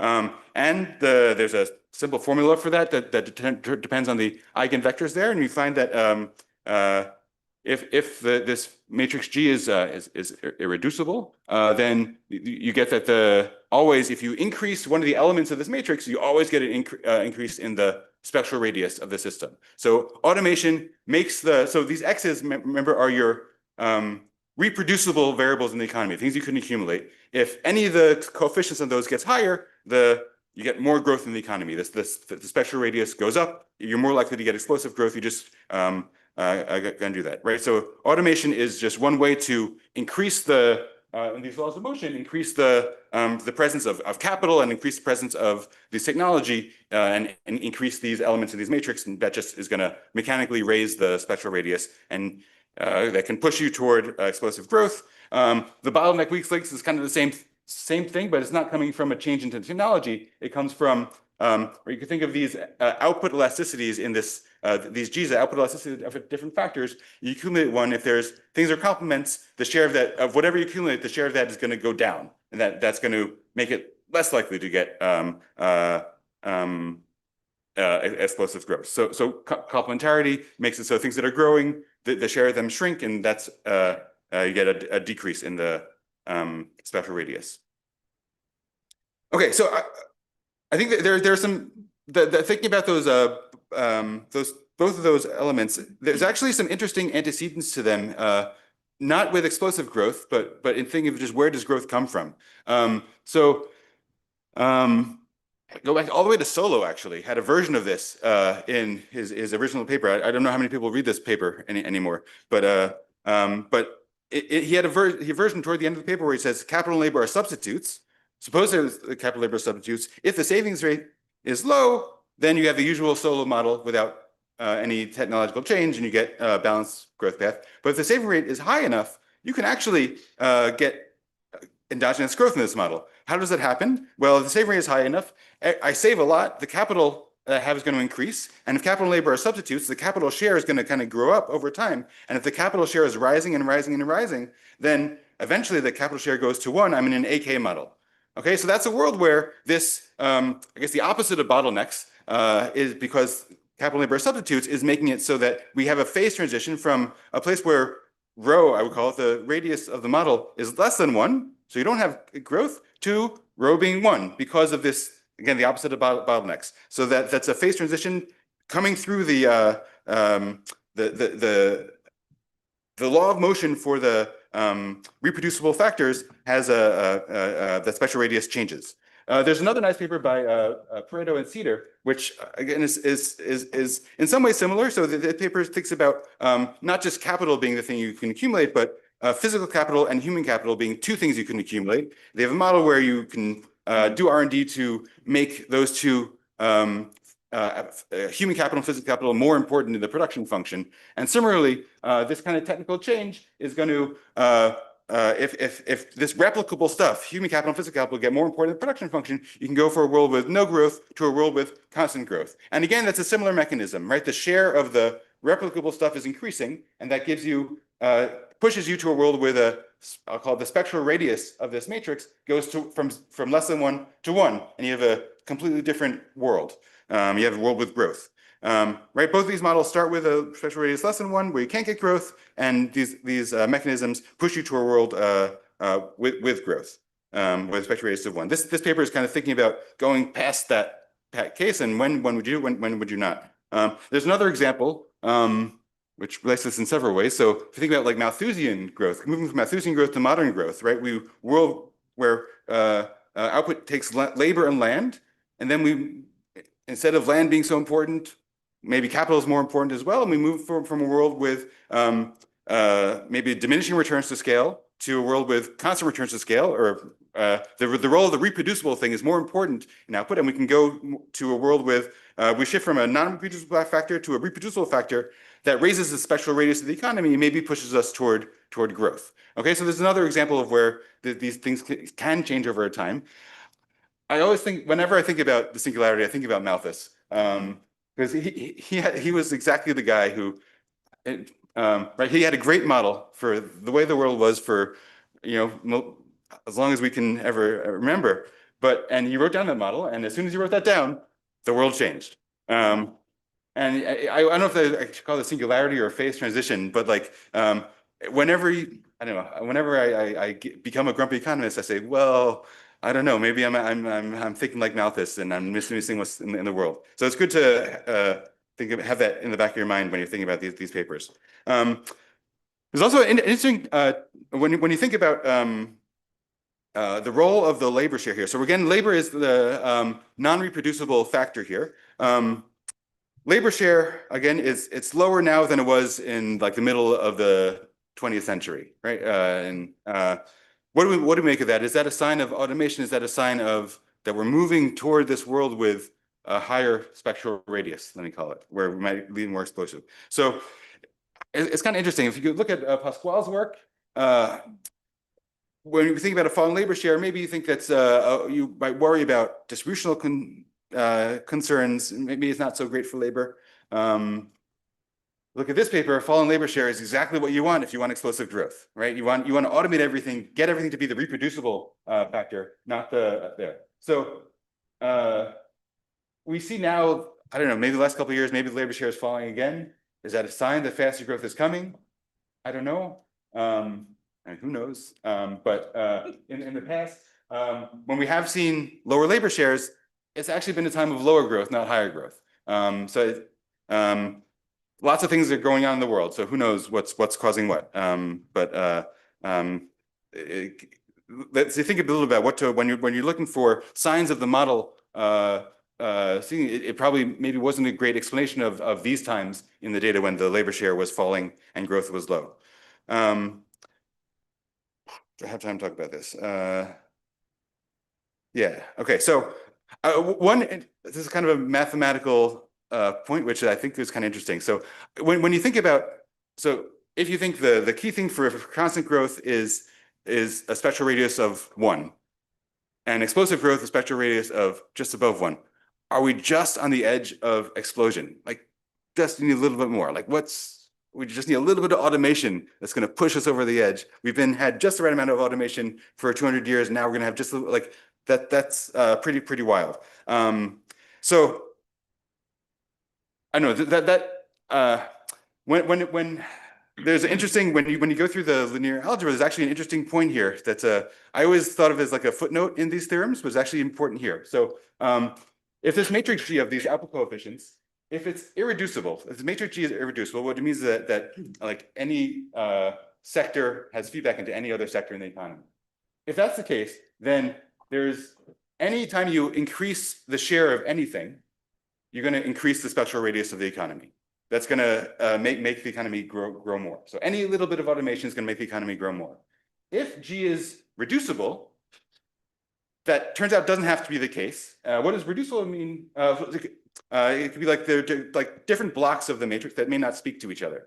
Okay, so I think that tells you a little bit about why the semi-endogenous growth models are kind of special in this world of relative to the endogenous growth models. Or one perspective on that, which is that it really is a model where this matrix of feedback of all the cumulative stuff is reducible because the population growth rate is like its own block of the equation. Any automation, whatever, is not going to feed back into that block.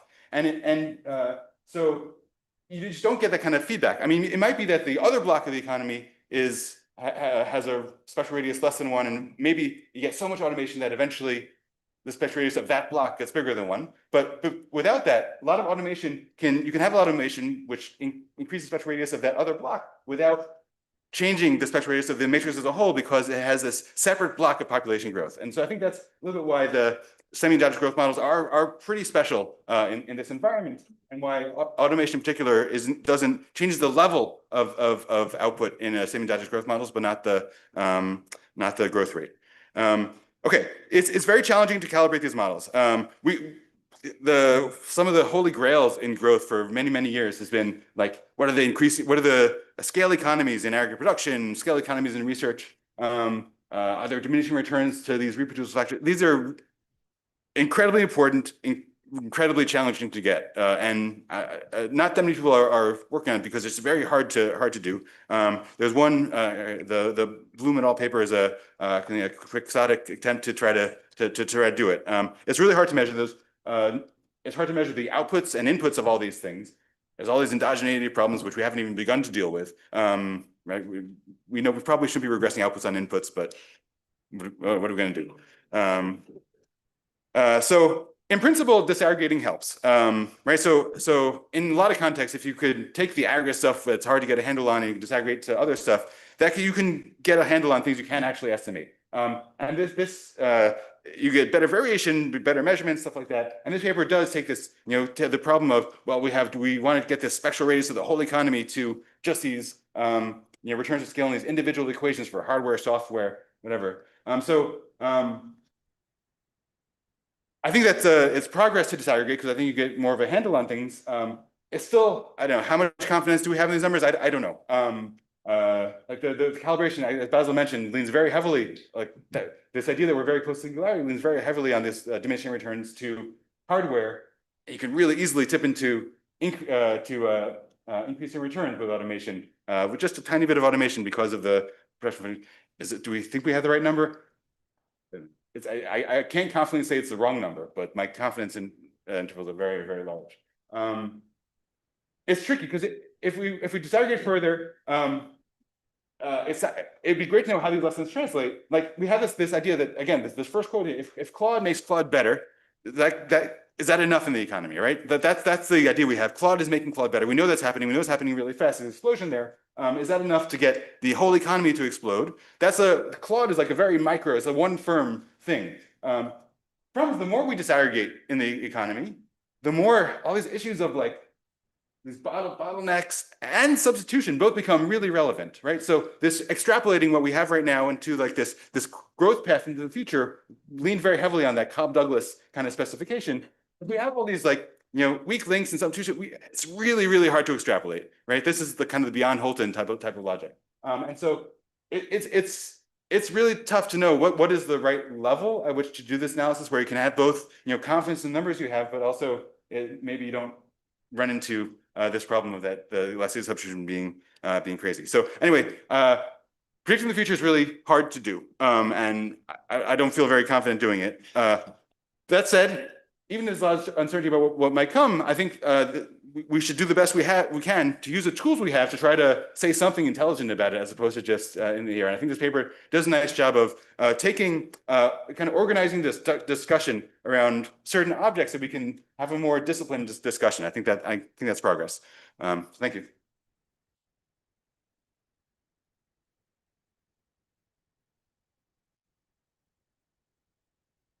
Thanks, Ezra. Beautiful discussion. Thanks for going through the parent Frobenius logic that I managed to avoid and getting people a taste of that. Got it. Saw your hand up. Great. So I want to first apologize to Basil and especially Ezra, I guess. I originally wanted to discuss the paper. I was definitely looking forward to it, but then since I joined Anthropic, Anton's now my colleague, and it felt inappropriate. So, but Michael said I could ask lots of questions and give lots of comments. So I want to just say a few words. Exactly. I'll do it quickly. I love the paper. I think it's a great paper. I think the way Ezra ended, I think is exactly right. This is a really important time, and this is the most important thing changing in growth relative to, you know, our entire careers, and we should get all hands on deck thinking about it. So I think the paper's great. I will say I love the way Ezra started with the grumpy economist versus the techno optimist.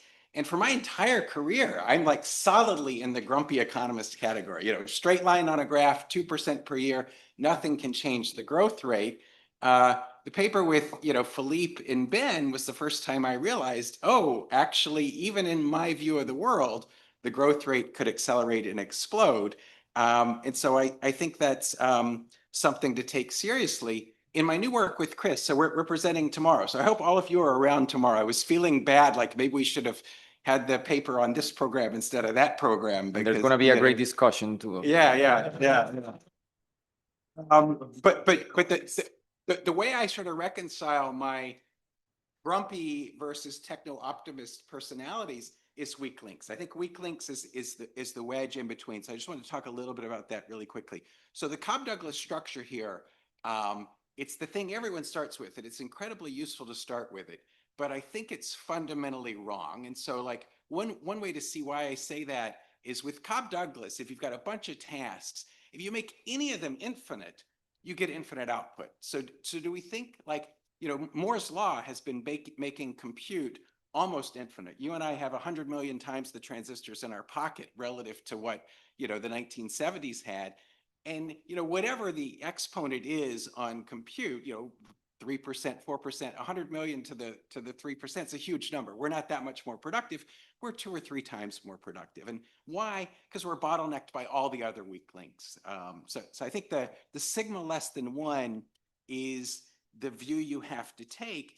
And once you put sigma less than 1, it really slows down the explosion a lot. So one of the things I think that Chris and I have sort of started to emphasize more as we've worked on this is it's not just the condition, is the spectral radius bigger than 1?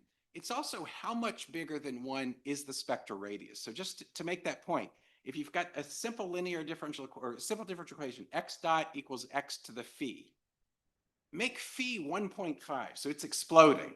And you might think, oh, explosions have to happen quickly. And that's certainly what I thought. And if you think about it the right way for a minute, you realize, no, that's just wrong. If you make phi 1.5 and you start the economy growing at 1% per year, it takes 200 years before you get to the infinite income. So explosions can be slow, even when phi is well above 1. And so this question of, you know, how fast is the explosion? If the explosion is 200 years, and weak links kind of, you know, are the thing that keep the phi down. So I love the paper. I think the weak link part, the bottlenecks are really important. But yeah, anyway, I'll stop there, but thank you. All right, it's so happy to receive a second amazing discussion. I'll take a third if anyone else. So what I'll say is completely sympathetic to the idea that bottlenecks matter. Point well taken. On the last point about the magnitude of the spectral radius mattering, What I'll advertise there is a new paper with Tom Cunningham, Lucas Althoff, and others out just on Monday this week on self-sustaining accelerations. So singularities here is just like sharp discontinuous thing. Is it infinite or is it not? The self-sustaining acceleration approach, I think, is indeed the right way to think about things. Actually, it builds in this framework. If I didn't say that explicitly, where indeed the degree to which like the total elasticity in this graph is like one way to think about it. How much larger than one is it? So yes, magnitudes matter. Yeah, Mary, please. So like the group is very empirical. The one that my question would be a lot more like theoretical.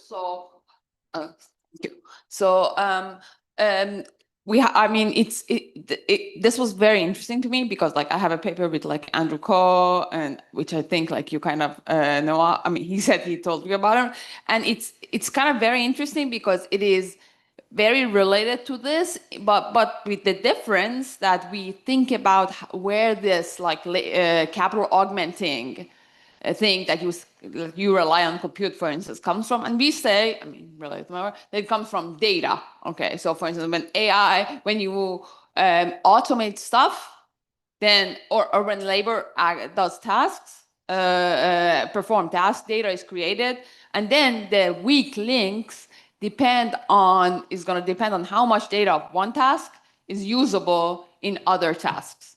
So then which link is weak link would depend on the network structure across that task, which would be related to basically what Ezra has been doing forever. And it's going to be very interesting that what network structure across industries and tasks leads to weak links, which ones do not. And you can think about the long run versus short run kind of explosion, given exactly the notion of weak links that you've mentioned. So I was wondering what you think about, how you think about like these things relate to each other.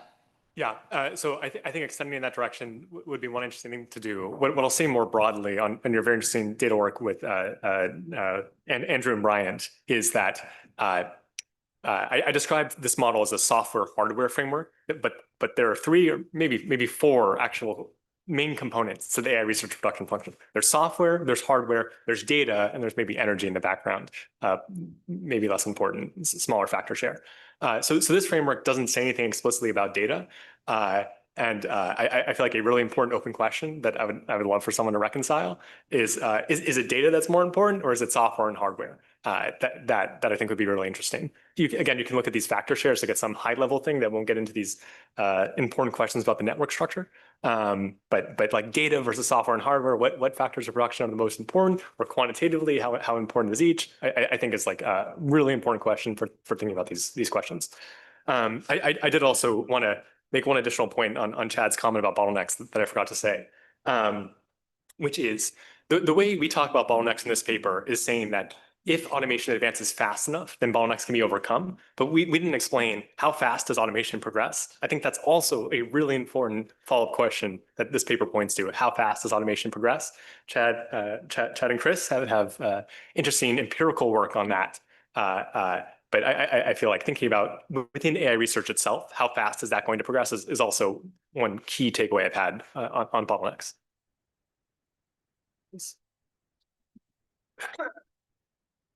So just a clarifying question, I wanted to think about the free rider problem.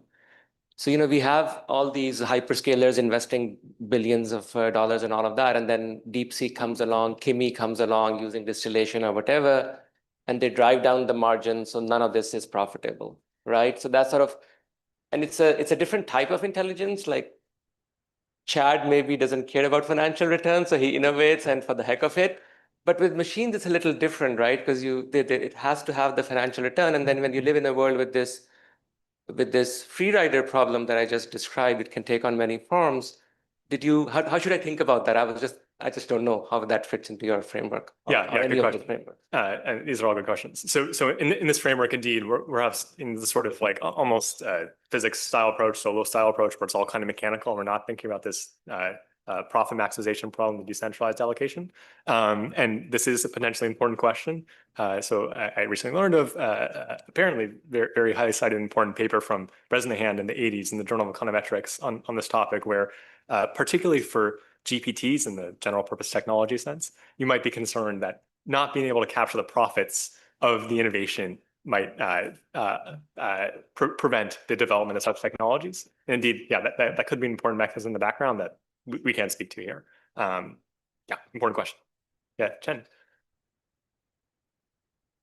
So I want to think a little bit on the financing side. So compute is very expensive. So financing them seems to be difficult, at least based on, for example, OpenAI's balance sheet projection. They're going to be financially constrained for quite a while. So have you thought about the scenario in which, AI firms are permanently financially constrained and this affects some explosive growth conditions? Yeah, so here's how I describe that. Exactly as Ezra mentioned, in the background here, we have this assumption that the share of the economy that's invested back into each sector is some fixed share. In reality, the share of the economy that's invested in compute has been rising really rapidly, as mentioned. In dollar terms, for an individual frontier model, we've gone from 10 million GPT-3 in 2020 to $5 billion for GPT-5 in 2025. That's, again, this 10x rate every 2 years. Crank that forward a few more turns and we're spending 3% of GDP by 2030. So like AI progress has been astoundingly fast, but it's required astoundingly fast scaling of inputs. And at some point you run out of GDP unless the economy explodes.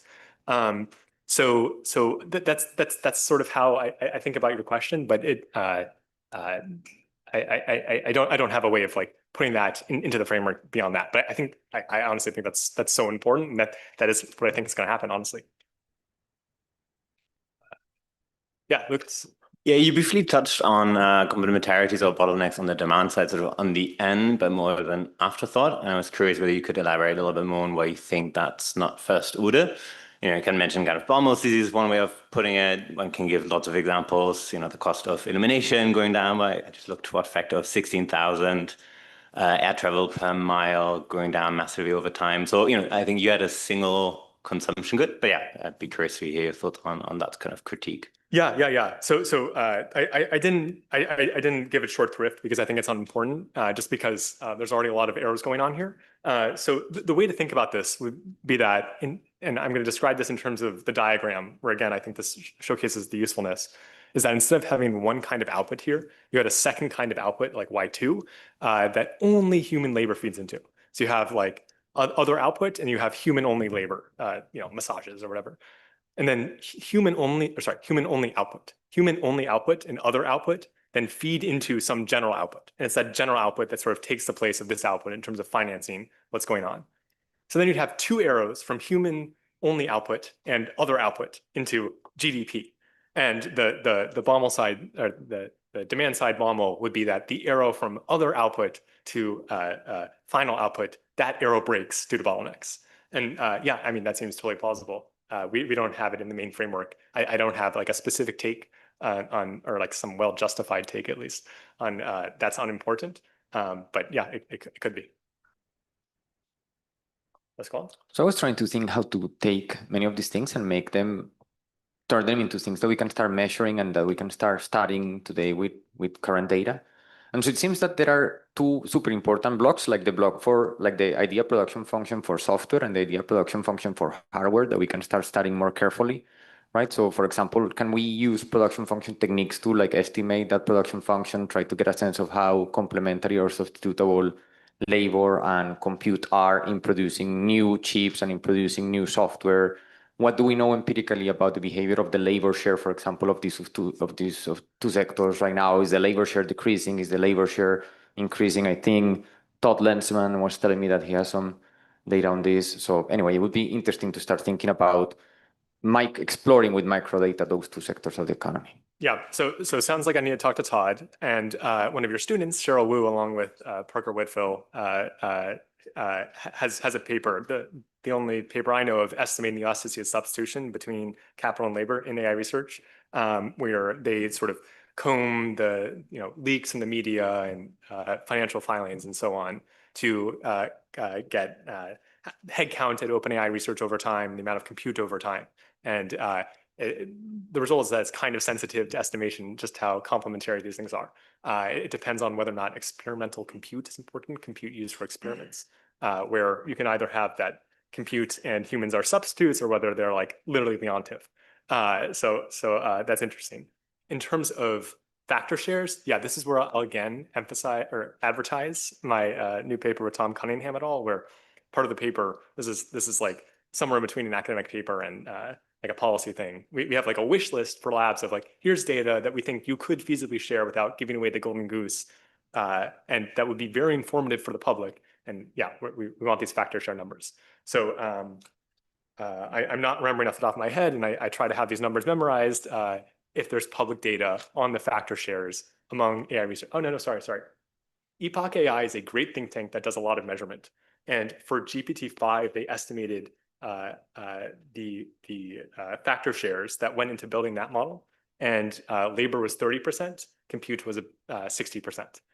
So that's like a point in time snapshot. Tracking that over time would be interesting. Again, just pumping intuition.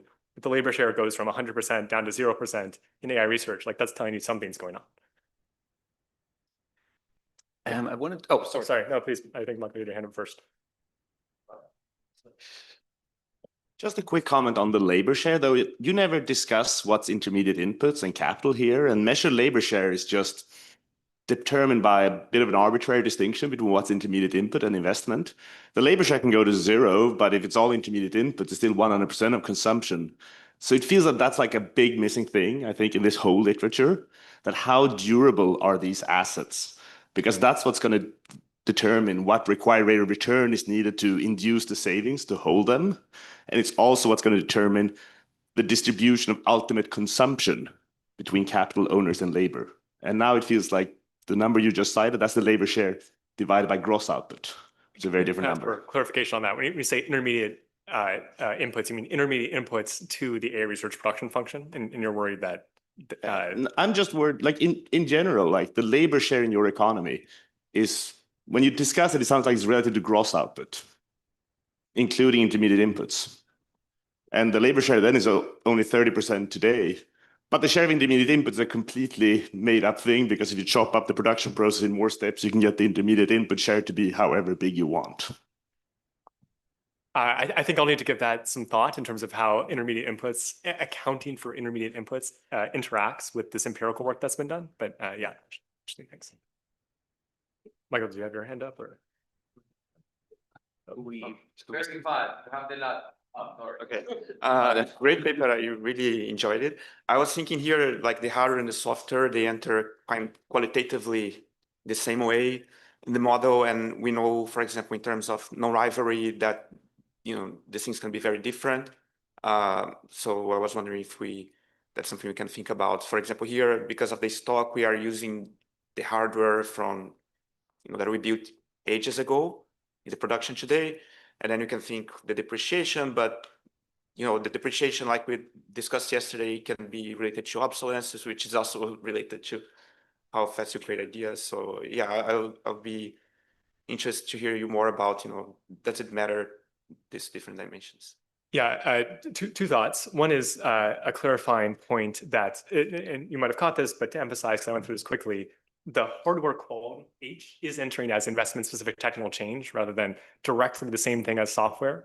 So it is qualitatively different in that sense. But indeed, like the depreciation structure here, like we don't have capital vintages per se, and that could be something interesting. And yeah, I mean, plausibly important. This also goes back to Pasquale's point. I think that like in terms of interesting IO of the chip industry, like I think if you've read anything in the news about the chip industry, like it's very weird where NVIDIA, TSMC, they have these like quasi monopolies.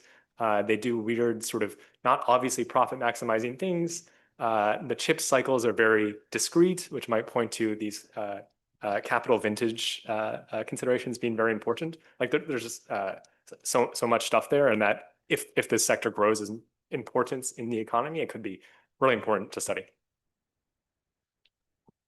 Okay, now we are free.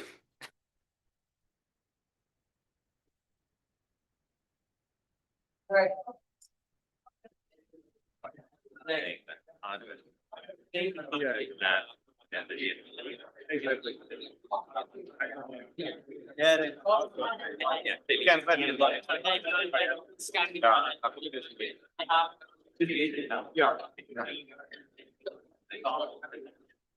Yeah, maybe that doesn't matter at all. I became.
Okay, you can take it away. Yep, should I get into it? Great. Thanks very much to the organizers for putting our paper on the program. This paper is called The Macro Effect of AI, Sizing the Software Engineering Channel. It's joint work with Chen, with Andreas, with Alex, who's an excellent PhD student at Berkeley. So our view, probably the view of many people in this room, is that generative artificial intelligence is going to change the economy. A key area where AI already matters is software engineering. Much more is likely to come. So here's an illustrative quote. The way we develop software is changing. More importantly, the gains we realize from generative AI have a cumulative effect in daily work. The boost in developer productivity is at the beginning of an exponential curve. So this was said in 2024 by the vice president of engineering at eBay, but it could have been said yesterday. Much more is likely to come. So what we want to do is we want to put some numbers on this. We want to ask how to measure the current and future effects of AI on software engineering productivity. And what we're going to do is we're going to take a financial markets view to measure this software engineering channel. Our view here is the market view. It's possibly wrong. It's hopefully useful. Why is it useful? Because we're going to have a measure that's high frequency, forward-looking, and in real time. And that's something that we're going to learn quite a lot from, I think. All right. So what do? We have some empirics. And the empirics is we ask the firms with more software engineers have higher returns after AI news, where AI news is a weekly innovation in an AI stock market index. So we're going to guess each firm's stock return sensitivity on this AI stock market index. And then we're going to guess these sensitivities on firms' software engineering payroll shares. So under an identification assumption that I'll get into, this is basically going to show you the extent to which software productivity affects firms' returns differently. And then we're going to take this regression and we're going to go to the expected present value of software engineering productivity growth due to AI. So the way this works, it kind of goes in 3 steps. First, the regression curve tells us how firms' return sensitivity, the AI index, depends on the software engineering productivity share. Second, we'll have a model that's going to say how a firm's return after software productivity gains depends on the software engineering payroll share. And then finally, we'll have a number from the data, which is the cumulative excess return on the stock market AI index from the start of 22 to the end of 25. It turns out this is sort of the main result of the paper. If you combine these 3 things, what you can do is you can size the software engineering channel. You can figure out how much software engineering productivity growth there is expected to be from AI according to financial markets. So our main result, from November 22 to December 2025, the news is going to imply a present value of software engineering productivity growth equivalent to a permanent 30% increase. One thing that's really interesting that sort of illustrates the real-time value here is this thing really explodes at the start of 26 through to the present day. So it's going to treble in the first 6 months of 2026. Finally, we're going to go to GDP impacts at the end of 2025. And our baseline, the present value of GDP is going to go up by about 3%. This is from a modified Hulton's theorem. Take the productivity growth, combine it with the software share in the economy. Our main extension is going to be a semi-endogenous growth model in which software can partly improve innovation, kind of related to some of the stuff Basil was mentioning. That's going to lead to GDP gains that are about 2 times as large. And of course, if you think about the estimates up to the present day, these are going to be bigger. They're going to be about 3 times bigger than they were at the end of 25. So that's the broad outline of the paper. Let me get into the details. So we're going to have a pretty simple model to demonstrate the method. Lots of extensions in the paper. This is the model. So households have constant elasticity preferences across consumption goods. They have a stochastic discount factor. Beta is going to vary around. Otherwise, it's the ratio of marginal utility. It's very standard. Production, there's a variety J produced by a firm. And the firm is going to combine a constant elasticity labor composite H as well as materials M. So the elasticity of constant elasticity composite. It's across software engineering with software productivity ST, as well as other labor L with an elasticity of substitution sigma and weights 5J and 1 minus 5J. So 5J is the intensity with which a given firm uses software that's heterogeneous across firms. And that's going to map onto an object that's going to be really important, which is the share of firm payroll in software engineering. And then finally, output. That's a Cobb-Douglas aggregate across the labor composite. You've got Hicks neutral TFP. And then you've got materials as well. So there are 3 shocks in this economy: Hicks neutral TFP, the software productivity shock, as well as shocks to the stochastic discount factor. So that's what reduction looks like. Very simple. And what we're interested in is this thing that we're calling the software engineering channel, which is that AI is going to reduce the cost of doing software here via the higher productivity of software engineers. Now, a natural thing that you might say at this stage is you might say not all kinds of software engineers. For instance, often firms buy software from out of house. And it's going to actually turn out, it's a nice result in the paper, that what I've got here is isomorphic to another model in which firms buy upstream software services. So there's some kind of upstream sector in which AI and software engineers are combining into producing a software service that is then sold downstream. As AI improves, it's going to automate more of the software engineers. That's actually going to look exactly the same, and the empirics actually aren't going to be that different either. Great. So the goal here is to size the software channel. So size the sort of annuitized news about the present value of software engineering productivity. That's here what I'm calling fancy S. This is something that's got up many times, which is the expected discounted present value of software productivity. News about this, the difference between the expectation today and the expectation for the future period. And then we're going to change the units. We're going to annuitize this and put this in current flow units. What this means is that, for instance, if shocks are permanent, so if you have like a random walk style shock, then fancy S is going to be just the same as log productivity growth. And if not, it's going to be more complicated. All right, so the way we're going to attack this is we're going to go to the cross section. And the reason is there are lots of shocks in this economy, and we want to isolate only this one channel, the main channel of interest. So I'm going to spend 2 slides just characterizing what is the cross-sectional response of profits to software productivity changes. And that's sort of going to start out with this first equation here, which says the response of profits at firm J to an aggregate software productivity change. It's going to depend on the change in the relative effective wage of software engineers. That's this term here in the brackets. Multiplied by whether or not you're a firm that has an unusually high share of payroll of software engineers, that's gamma J minus gamma, multiplied by the labor share, as well as converting from marginal costs into profits via something that depends on demand elasticity.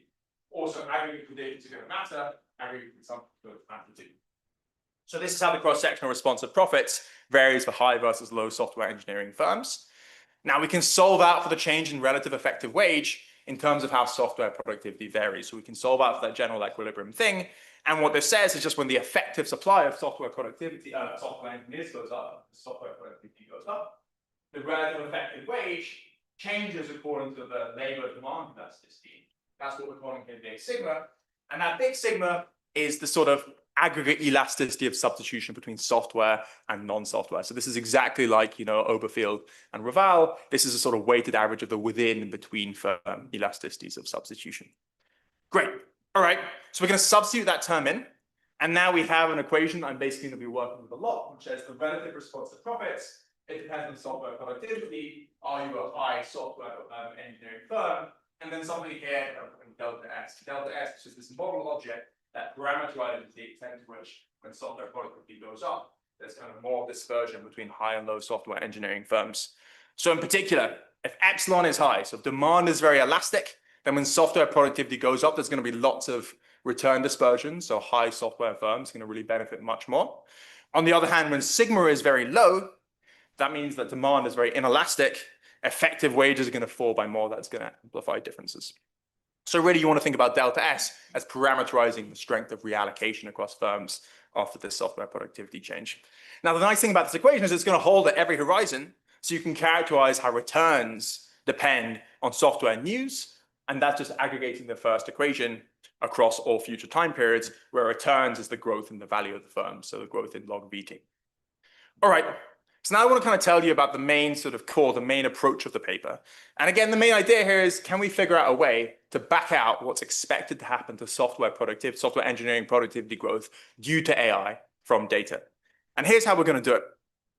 So we're interested in inferring the present value of software engineering productivity growth per unit of the excess return on the stock market AI index. The excess return on the stock market AI index is something I'm going to be able to see in data. I'll tell you more about the data in a second.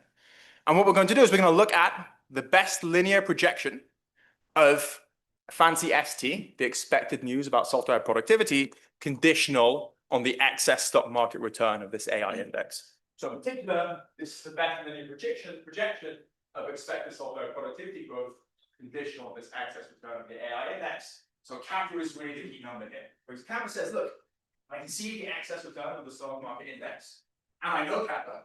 I can tell you how much software productivity is expected to change. So that's all I really need to know. And then the question, the name of the game, is how to figure out kappa from data and from model. And that's what the next kind of paragraph is going to be about. So here's how we're going to do it. I characterize this equation linking returns to software productivity. If I take conditional expectations, I get what's on the right-hand side of the screen. Fine. But if you look at what's on the right-hand side of the screen, it turns out that's actually a regression. So why is this a regression? Well, on the left-hand side, observe that state. See that? Stock market. On the right-hand side, we've got the excess return on the stock market AI index. That's data, so I can see that from the stock market. We've got observed software engineering payroll shares. I can see that firm by firm. We've got some aggregate things that I can take care of with time fixed effect. So this is something that I can estimate with some kind of cross-sectional regression. I'll say exactly what that regression is, but clearly it's some kind of regression. So how do I find kappa? Well, I've got a regression coefficient, which is delta S times kappa. Delta S is sort of the strength of this reallocation. That's something I can pin down with a model. So if I calibrate delta S, I know delta S times kappa from a regression coefficient, I get that kappa. Once I've got kappa, I'm basically done. If I want to know the present value of software engineering productivity growth due to AI news from 22 to 2025, I sum cumulative excess returns on the stock market index over this for AI over this time period. I multiply it by kappa, and then I've got the news that I want. Now, you can do this from the start of 22 to the end of 25, or you can just do it in real time. You can carry on going all the way up through to the present day. I'll show you both of those results. Great. So that's the basic idea. We're going to recover AI-driven software engineering productivity gains despite other shocks, TFP, stochastic discount factors. Why do those other shocks not affect our estimate? Because the cross-sectional comparison is going to kind of difference out these other shocks. And so implicitly, what we're assuming is that these other shocks don't differentially affect high versus low software engineering intensive firms. So in the paper, we kind of extend the model. We sort of think a little bit about likely threats to identification. We formalize some tests against them. The two most likely ones that we think of is firstly, when there's news about AI, maybe product demand goes up for some firms versus others. Secondly, maybe they're just general asset pricing style shocks that differentially affect certain firms.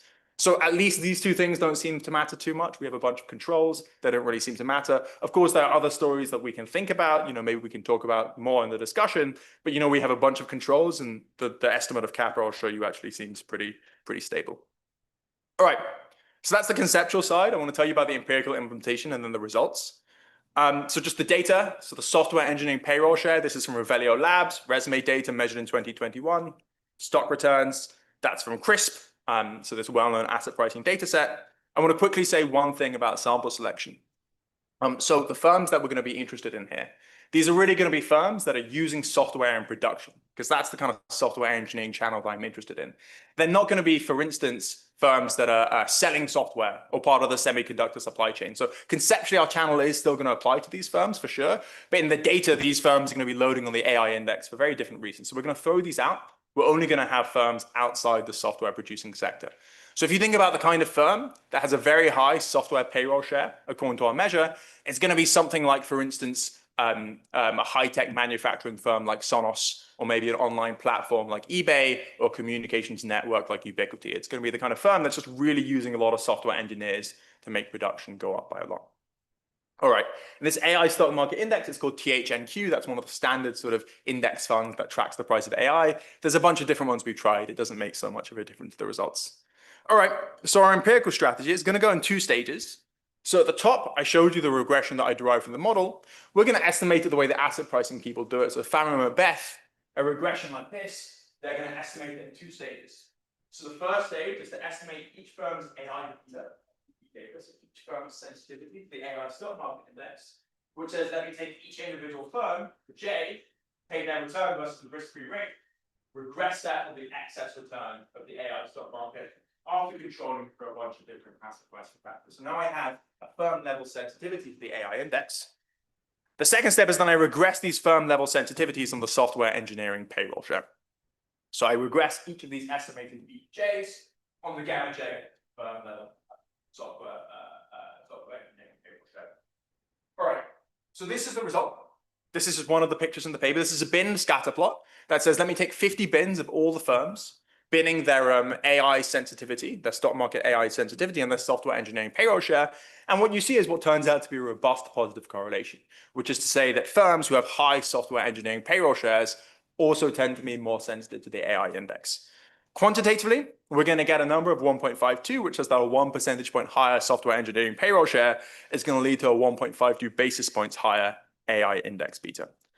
So this co-movement, this positive relationship, this turns out to be really robust. I won't tell you exactly what all of these specifications are, but every control that we could think of, we added. It turns out that it sort of seems to be pretty similar. Maybe you guys can think of more controls, we'll add those too. But even though we don't have a perfect coin toss natural experiment, we're pretty confident that we're capturing some signal here. So now I've got the empirical things, and I can kind of go back and say I'm armed with everything to come back and figure out the size of the software engineering productivity gain. So that's what I want to do. I have to calibrate a bunch of objects. Let me just skip past that, and I'll tell you exactly why I need to calibrate things. This is something you already know, which is sort of step one is to figure out the impact of software engineering productivity on firms' returns. So that was this number delta S that I told you about previously, which said that in the model, when productivity goes up, how the firm's returns go up, they concentrate on software. So that's the number delta S. And so I'm going to take some sort of calibrated parameters that I had from the last slide, and the calibrated value of delta S. And then that's what I need the model. Step two. AI-driven software engineering productivity changes per unit of AI index return. The way I did this is that delta is a regression coefficient that I got from the data. I need to divide it by something I calibrated for the model.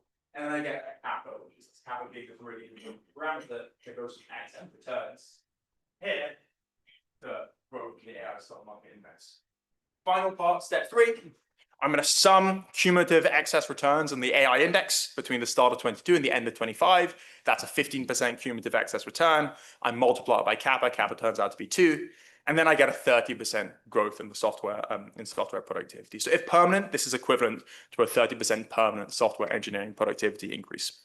Now, back of the envelope, pre-2026, there's a bunch of experimental task level estimates of how much productivity rises at the task level. They're going to find productivity gains between 20 and 60%. We're sort of in the ballpark. Now, you might think our numbers might be a little bit bigger because they're forward-looking. You might think they're a bit smaller because these are firm level, aggregating across bottlenecks within the firm. So maybe it sort of nets out at a similar number. Final sort of key empirical result. So remember, we can do this in real time. So I was trying to sell you why are asset prices useful, despite maybe the concerns that we have about markets not getting things quite right. Because again, high frequency forward looking real time. And so this is the payoff of having things in real time. Well, every month, exactly how much software productivity growth is supposed to go up by, obviously starting at 0, this is the whole life when ChatGPT is released. And you can see it kind of trends along upwards at various times rising. We're going to let out the outside of this graph is that it's really exploding in the first 6 months of 2026. So maybe we're talking a little bit about explosions, maybe it's not quite that, but really it is increasing a lot. So it's going to go from an implied 40%, 30% increase before 2026 to now something of the order of 110% productivity increases. And again, that's kind of why real time is useful, that it's moving quite quickly. All right, final thing. So I guess I've got a few minutes just to talk about the GDP impact. So what we want to look at now is we want to look at a fancy YT, which is the expected discounted present value of output. News about that in neutralized units. Kind of unsurprisingly, a modified version of Halton's theorem applies here. And that modified version of Halton's theorem just says the news about GDP is going to be the appropriate cost share of software in the economy multiplied by the software news. Simple calculation. Take the 30% that I previously told you about to the end of 2025, multiply it by the 10% payroll share in software, I'll get a 3% growth in GDP, equivalent to a permanent 3% growth in GDP. So the final kind of exercise is we want to kind of introspect and think, what could raise this number? What are the main things that might really affect this baseline number? We played around with a bunch of things during the paper, but the one that seemed to really matter is potentially innovation. So the possibility that software engineering is some part of the innovation process. When software engineering becomes more efficient, so too is innovation going to be. So that seemed like quantitatively, again, the main thing, not the only thing that we thought about. So we're going to extend the environment. We're going to add in a semi-endogenous growth model on top of the baseline.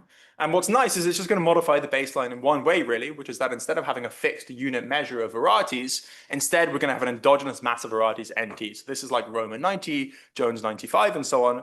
And what the R&D sector is doing is it's saying that the number of varieties at time t plus 1 is going to be the number of varieties at time t after development obsolescence, multiplied by an R&D reduction.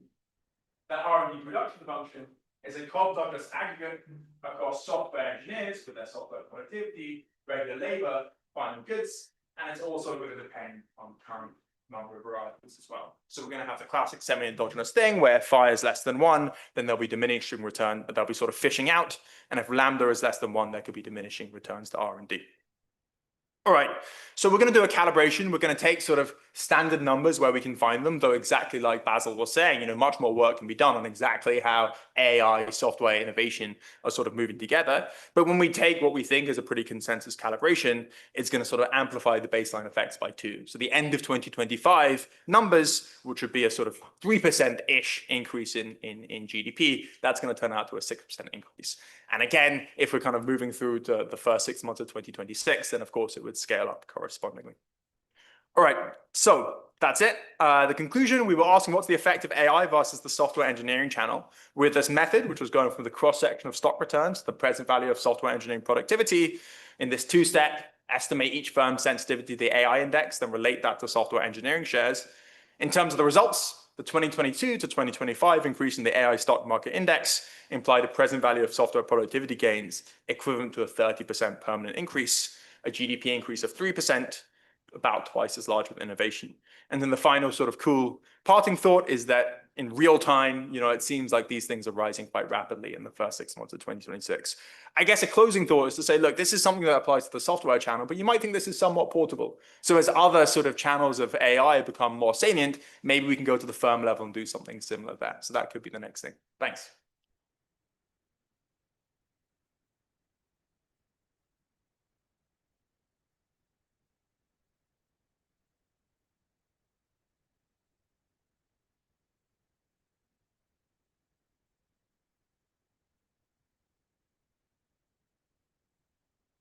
Thanks a lot to the organizers for trying to stir the pot, because one of my collaborators for other endeavors is part of this team. So we've worked hard to spoil this attempt to create trouble. And knowing that these people are extremely serious and dedicated, I surrendered my slides a week ago. So some of those have been incorporated, but I will use my own words to provide some color and context for these results and hopefully bring the estimates to life. So the past few years have been a spectacle for our life in many ways. And of course, in the financial market, I'm sure this has made a lot of money for many people here, surely for some of the authors on the paper. If you look at the baseline S&P 500 index, it has gone up about 100%. The Fama French market factor that they use about the same. If you had the wisdom to invest more in QQQ, it has gone up more than 100%. And the baseline AI index that they use has gone up about 250% as of the time when I made the slides. So something really exciting is going on. And if you look at some of the index components, the individual stocks underlying the AI index, some of them have gone up more than 1,000% for both large caps like NVIDIA and smaller caps as well. So what to make of all this excitement and how big a deal this might be, this paper tries to help us understand what the macroeconomic effects could be. So their baseline framework ultimately leads to this very concise representation, which is very familiar to us. So the ultimate GDP impact is the Houghton weight times the estimated software gain. And the software engineering productivity gain is the AI news that you read off of the AI index times a translation factor, which is per unit of AI news, how many units of software engineering productivity news there is. And so here, up to December 2025, which was the baseline sample period when I first got the draft, the AI news cumulatively was about 15%, not 250%, not 1,000%. So there's a lot of translation and residualization to get that very high level of overall return to this news component, which I will talk more about. And the translation factor is a little bit more elaborate in case you didn't completely follow it. The idea is very insightful, which is based on the model for a firm that is higher in software engineering payroll share by 1 unit.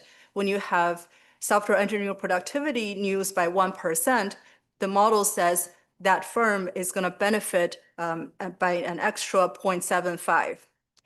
Now in the data, when you look at the sensitivity of firm returns to the AI index, you find that when the AI index return is higher by 1%, a firm that has software payroll share higher by 1 unit benefits 1.52% roughly based in their baseline estimate. So that means the news per AI index move is roughly 2 units. So when the AI index moves by 1 unit, it's supposed to lift the it lifts the return of a firm that's higher in software engineering intensity by 1.25. That's twice as much as what the model says it should be. So it must be that the AI index news is capturing half a unit of the true software news. Okay, so well, now it's very easy to do analysis on your own. So I did very quickly the analysis on my own using revalue data that I collected for other purposes. And so if you look at the translation factor, it is fairly stable to sample period and so on and so forth.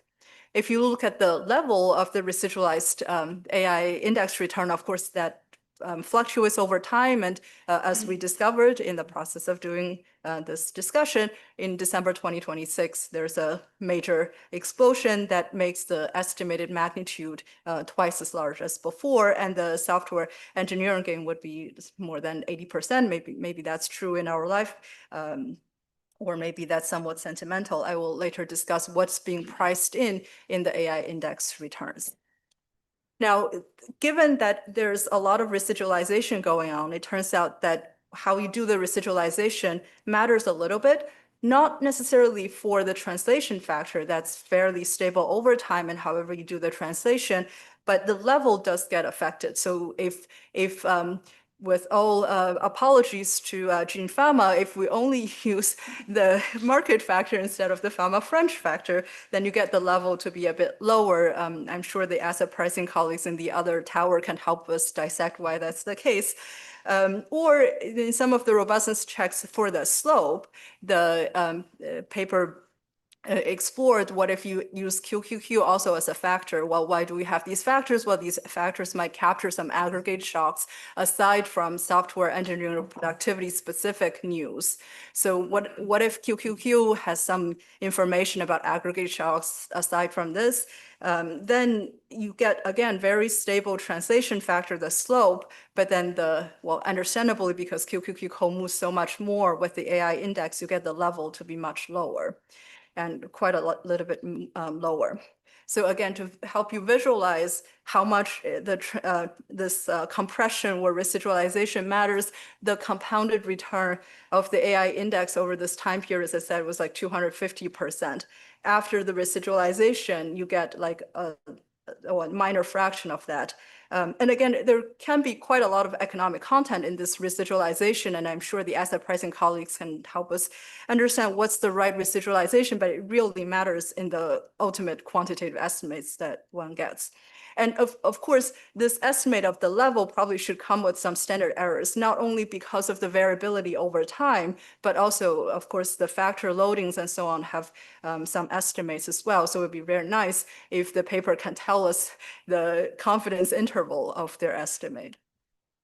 Now, what is really being priced in with the AI stocks? Over the past year in my EMBA class, I've had folks working at NVIDIA, Intel, and so on. So we've done a lot of exercise to understand how their company is priced. And we, of course, try to make sure that all MBA students understand how to do discounted cash flows.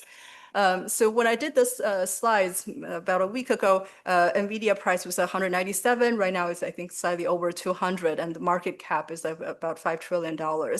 What does it take to get that level of valuation, which ultimately contributes to the AI index? So let's take a look. Suppose we follow the analyst forecasts, which you can get words from IBIS.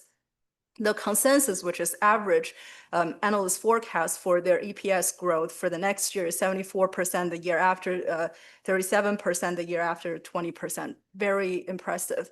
Well, we need to kind of discipline these estimates a little bit to know whether NVIDIA is explosive.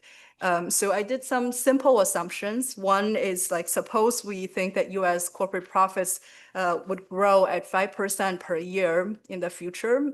Not explosive, but still pretty substantial. And NVIDIA is going to reach by 2035, 5% of US corporate profits. If that's the case, by discounting at their CAPM beta, which is around 2, you will get the DCF value of $87, which is much less than a half of the current price. And in the discount rate, I have, well, 2 is the historical discount rate. It's been quite stable. And then the usual market risk premium assumption of 5%, which is not very high.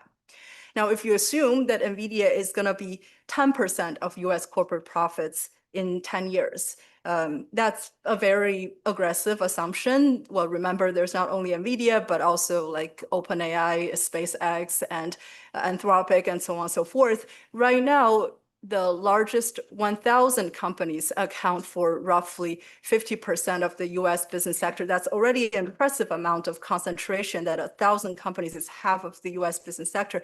Now, if we assume that NVIDIA alone is 10%, that's, very spectacular a level of concentration. With that, you get valuation of 134, which is still below their current valuation. Now, if you make some other assumptions that they ultimately stabilize and so on, you can get roughly that level of valuation.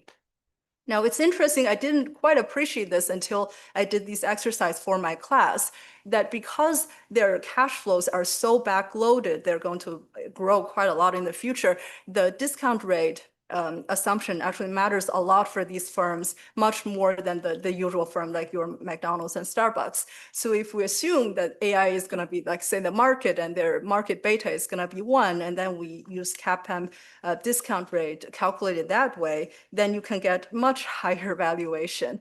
So to some extent, the current valuation probably reflects the risk appetite of investors above and beyond fundamentals, however much those of us in behavioral finance have studied overreaction.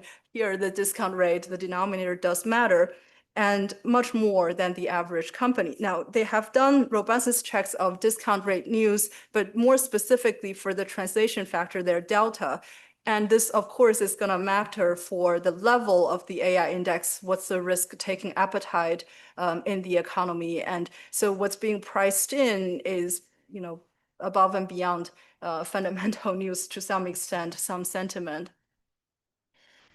Now, so that's NVIDIA. If you look at the other index components, you will also need a very low discount rate to justify their valuation, or you would assume that all these, little companies are going to become gigantic.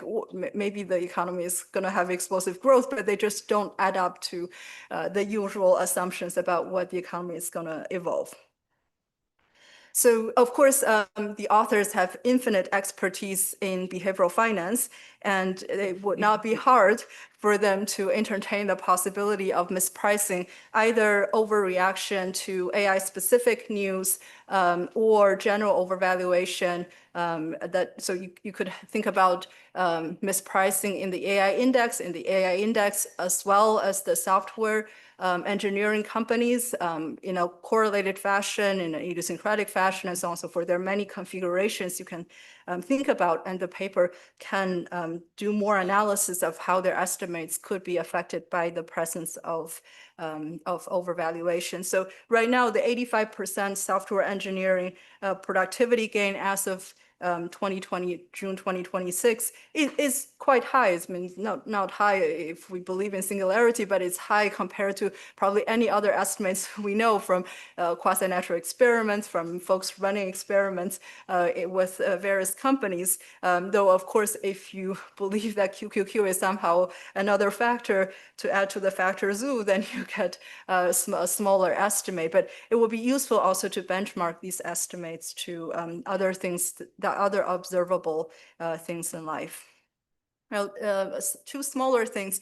One is, remember, the translation factor is ultimately kappa is around 2. That looks high to me. I mean, mechanically, you can get why it is what it is, but that means, like, with all the very rich AI valuation, that's still only capturing half of software engineering gain on average. That seems a little odd, like, given like all the exercise we've done about what it takes to justify NVIDIA's valuation. So I'm even though this slope is quite robust, I'm still not fully sure why the translation factor is so high. Another small thing is the Houghton weight. They've been using the share, the aggregate payroll share of software engineers in revalue data. Revalue data tend to overrepresent the software engineer firms. So if you just take the OEWS data set and pretty generously tag software related professions, you will get the Houghton share to be about half of the size. So that's going to affect the estimate as well. Well, so in summary, this very nice framework does depend on the inputs, and I think there's some uncertainty with what is the right input for the level of AI news that we extract from the financial market, and the authors can do additional analysis to help us distill the signal from the noise. And to simplify these words, let me end with this picture of the stereotypical seminar comments from two people that the authors must know very well. And if anyone here does not recognize them, they will be extremely sad. And they're on the polar opposite spectrum of the world of finance. But I think, I mean, in this context, the stereotypical questions they ask do have some relevance, and the paper can do more work to address them. Thank you. Thanks.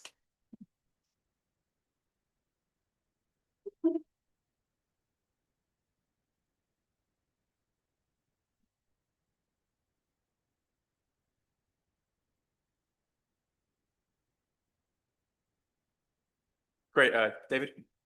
And thanks also, Joran, for a great discussion. That was really, really nice. Thank you.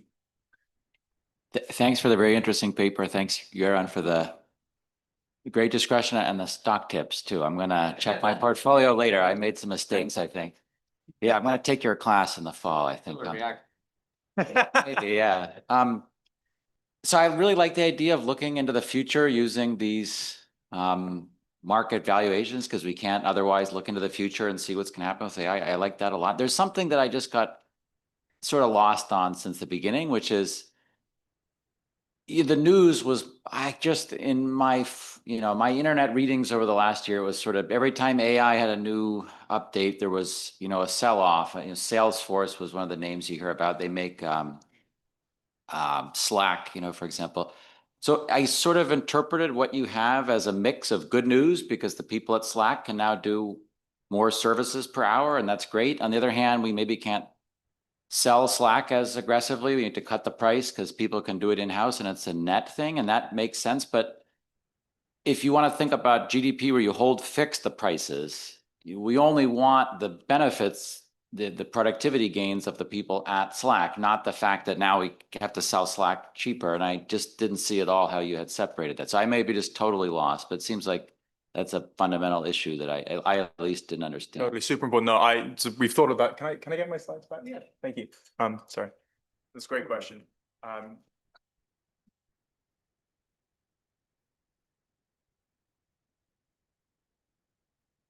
Thanks. So let me first talk about the empirics and then talk about the model and how we're thinking about things. So the first thing with the empirics, the sample that we're studying is for exactly this reason. It's going to be firms outside the software producing sectors. So I guess what David's alluding to obviously is this thing, the SaaS apocalypse that people heard about, right? Which is maybe, I guess in February of this year, software as a service firms basically collapsed because there was this news that Claude Code was basically going to wipe them out. And maybe that's probably, I mean, still their valuations are pretty low. So empirically, and we actually wrote this paper before that happened. So this is, I think, a nice out of sample validation when you hear how we're thinking about things. So the first thing is empirically, the firms in our sample, we're going to throw out all firms in the software producing industries, which includes exactly these firms. And so firms that by our measure are intensively using software engineering, they're going to be by design firms that are using software engineering a lot for production, not for sales. And so here, these are the firms that are just sort of the biggest by our measure. And in different ways, they're clearly sort of firms using software to develop. First three, these are high-tech manufacturers, almost Garmin, online platforms like eBay, ubiquitous communication. So in the data, we were kind of careful ex ante to exclude these firms. The second thing is then going to the model. What are we interested in here? We're interested in isolating what we're calling the software engineering channel, which is just how much when software productivity goes up, does your productivity increase? Now, these firms, the SaaS firms, they're sort of, for them, there's two offsetting effects, which is on the one hand, they're going to benefit through what we're calling the software engineering channel. They're also going to lose through sort of more like business stealing reallocation type effects. When we come to calibration, what we're going to do is we're going to calibrate our model to only include the software engineering channel. So we take our inferred software series, which sort of in the data ignores these firms, and then we calibrate our model using that software series and all of GDP, including the SaaS firms. But our calibration is only picking up the software engineering channel, not that other channel. Oh, go ahead. Yeah. So eBay then, it doesn't sell software. No. It's not that we say, oh, Claude is great, I'll make my own auction house for old stuff and put it in an archive. So that's sort of ruled out. That's why eBay is a good company to look at. So eBay might end up making their own stuff, but our idea here is that eBay might be buying software, and now it's much cheaper to buy software, or it's much cheaper to use it in-house. So just one more thing to follow up on that. Like I said, at some point, but very briefly, in our baseline model, this is a model in which firms just employ software engineers. But a second extension that actually turns out to be exactly isomorphic, firms buy software services. So, great. Can I just follow up with that? So on the measurement side, how do you account for, suppose some firms are, I have more software engineers than other firms, but that's because that other firm buys all its software. How do you account for that measurement issue? Great, excellent. And so the isomorphism is in theory, but then in the data, exactly. Then in the data, the relevant thing, if you're buying from upstream, is basically the sum of all the software that you buy, which is both the software engineering payroll and your out of house. So there's another data set. It's a little less good. We validated the best we can, called Harter-Hanks. And Harter-Hanks basically has exactly this. Now, it turns out that when you sum all of these expenditures across, the numbers are actually very, very similar, which in the data must mean that actually there's a bit of uncorrelation. Either you buy or you use yourself. Thanks. Great. Pete?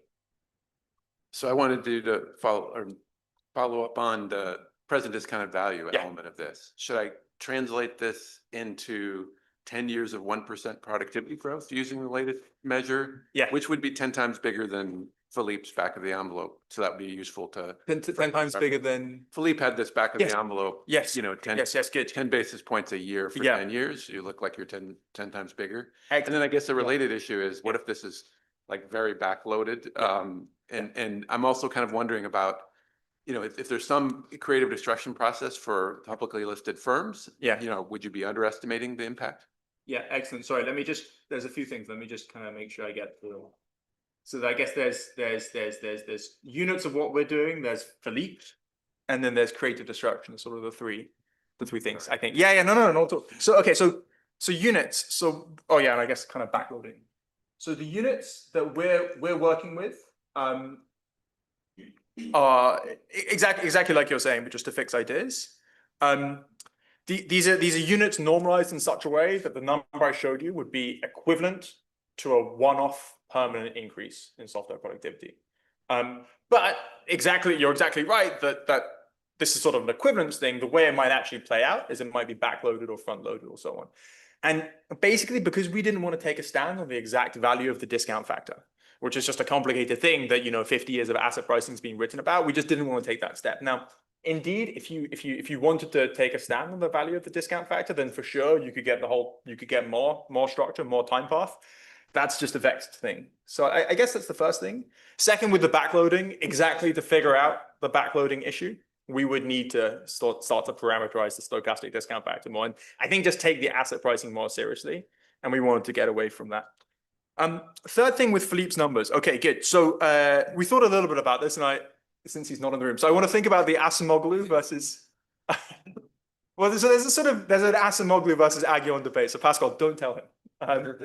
But there's a sort of Acemoglu versus Aghion debate, right? Where they said, let me take some consensus numbers of how AI is going to affect the economy. But of course, they came to different consensus numbers. So the first thing I want to stress is that that's for all channels. So we're looking at the software engineering channel specifically. They do all channels. They debate a little bit about it. But I guess Daron's numbers are something like 1% over 10 years. And Philippe's numbers are about an order of magnitude more than that. Now here we're only looking at one channel. But our one channel alone is sort of somewhat bigger than Daron's numbers. And depending on if you cut off at the end of 2025 or you go all the way through to the middle of 2026, it's sort of approaching Philippe's numbers for everything, sort of. Now, Philippe has, again, 1% per year for 10 years. We have this permanent thing, so the unit's a little bit different. But I would say our one channel alone is starting to get in the neighborhood of all of Philippe's numbers, but it's a little bit difficult. Final thing on creative destructions is obviously super interesting, and there are kind of two ways that creative destruction show up here. So one is that when we eventually go to the GDP impact, we just have this extra creative destruction module that you guys will remember. But I think the more interesting thing is when you go to the data, is somehow creative destruction and what that means for valuations. Is that affecting our empirical estimate? And so the interesting thing is that, well, if creative destruction equally affects high versus low software engineering firms, it's actually sort of differenced out somehow. So, you know, if you kind of go through the math, because it's affecting high versus low, it's not going to matter so much. In the same way that with our measure here, with our annuitized measure here, discount factors actually don't matter so much. Now, what you might worry about is a more subtle thing that we don't yet know how to put numbers on, which is that if creative destruction differentially affects high versus low software engineering firms in a way that shifts with AI, there's an extra effect that we need to account for, but we don't yet know how to do that. Cool, thanks. Atif? So a suggestion, you tell me if it's terrible. What if you do a external validity / placebo, you go back to the 2000 internet boom, and it seems to me you can do the same exercise pretending to calculate the productivity boom for that. And then connected to your very nice comments as well, then we can decide if we believe you or not, kind of a thing, right? Yeah, no, that's a great suggestion. The only pedantic thing is I don't know that I have data going that far back on the cross-section of firms, just the software engineering payroll share. So that might be why I weasel out of this. No, I'm not going to let you weasel out of it that easy. I mean, you can construct, I mean, it's a different technology, so presumably you can come up with a different share by firm. I don't know. I don't know how to do that yet, but I feel now I've been trapped into trying to do it. That's right. So I'll take a look. I'll take a look. But yeah, no, it's a great suggestion. We should absolutely do that. And like, you know, just to say something that Joran said, I mean, we're totally open to the idea that there might be overreaction or underreaction. But, you know, we kind of think it's useful to put some numbers on the table, have it at a high frequency. But indeed, you know, I want to think of this as sort of somewhat order of magnitude. I don't want to say it's precisely 80% precisely because financial markets aren't oracles. Basil, you had a question. So you have profitability on the eBay side, and there's also profitability on the AI index side. Yeah. Can you help me think about that? Where, like, for example, URN's graph, we saw the DeepSeek moment where the AI index crashed, and that seemed to be related to profitability expectations rather than software engineering expectations. So I think with the Fama French residualization, it got dipped out, and I don't know how to think about that part. But how do you think about the profitability? And this is actually channeling Atif's question for me 30 minutes ago. How do you think about it on that side? Yeah, no, that's great. So for now, we mostly think about this empirically, which is the following. So right, we want to extract the sort of I guess so the AI productivity signal and whatever else might be affecting the AI index due to AI news that is not AI productivity. So that's obviously like it's just a hard problem. And so for now, we just have an empirical solution, which is to take a bunch of different AI stock market indices that vary quite a lot in their various kinds of exposure. So, you know, the one that we actually have is an equally weighted basket across a bunch of AI stuff that, for instance, does not heavily hold NVIDIA. So NVIDIA is only like 2%, for instance. And then we have a second one that is market weighted, that's more exposed to NVIDIA. We've tried 3 or 4, and they have all these different weights. And it turns out that the numbers that I'll show you are quite robust, at least over the long accumulation. So for sure, they're going to differ a bit around this DeepSeek event, but over the long accumulation, it's going to be okay. Now that is an empirical response. You know, I think we could do more there to kind of, I think, look at the asset price series and try and maybe filter out the profitability thing. But that's for now how we're thinking about things. Great, Mohammed. So taking the results on the expected profit is given and translating that to productivity gains.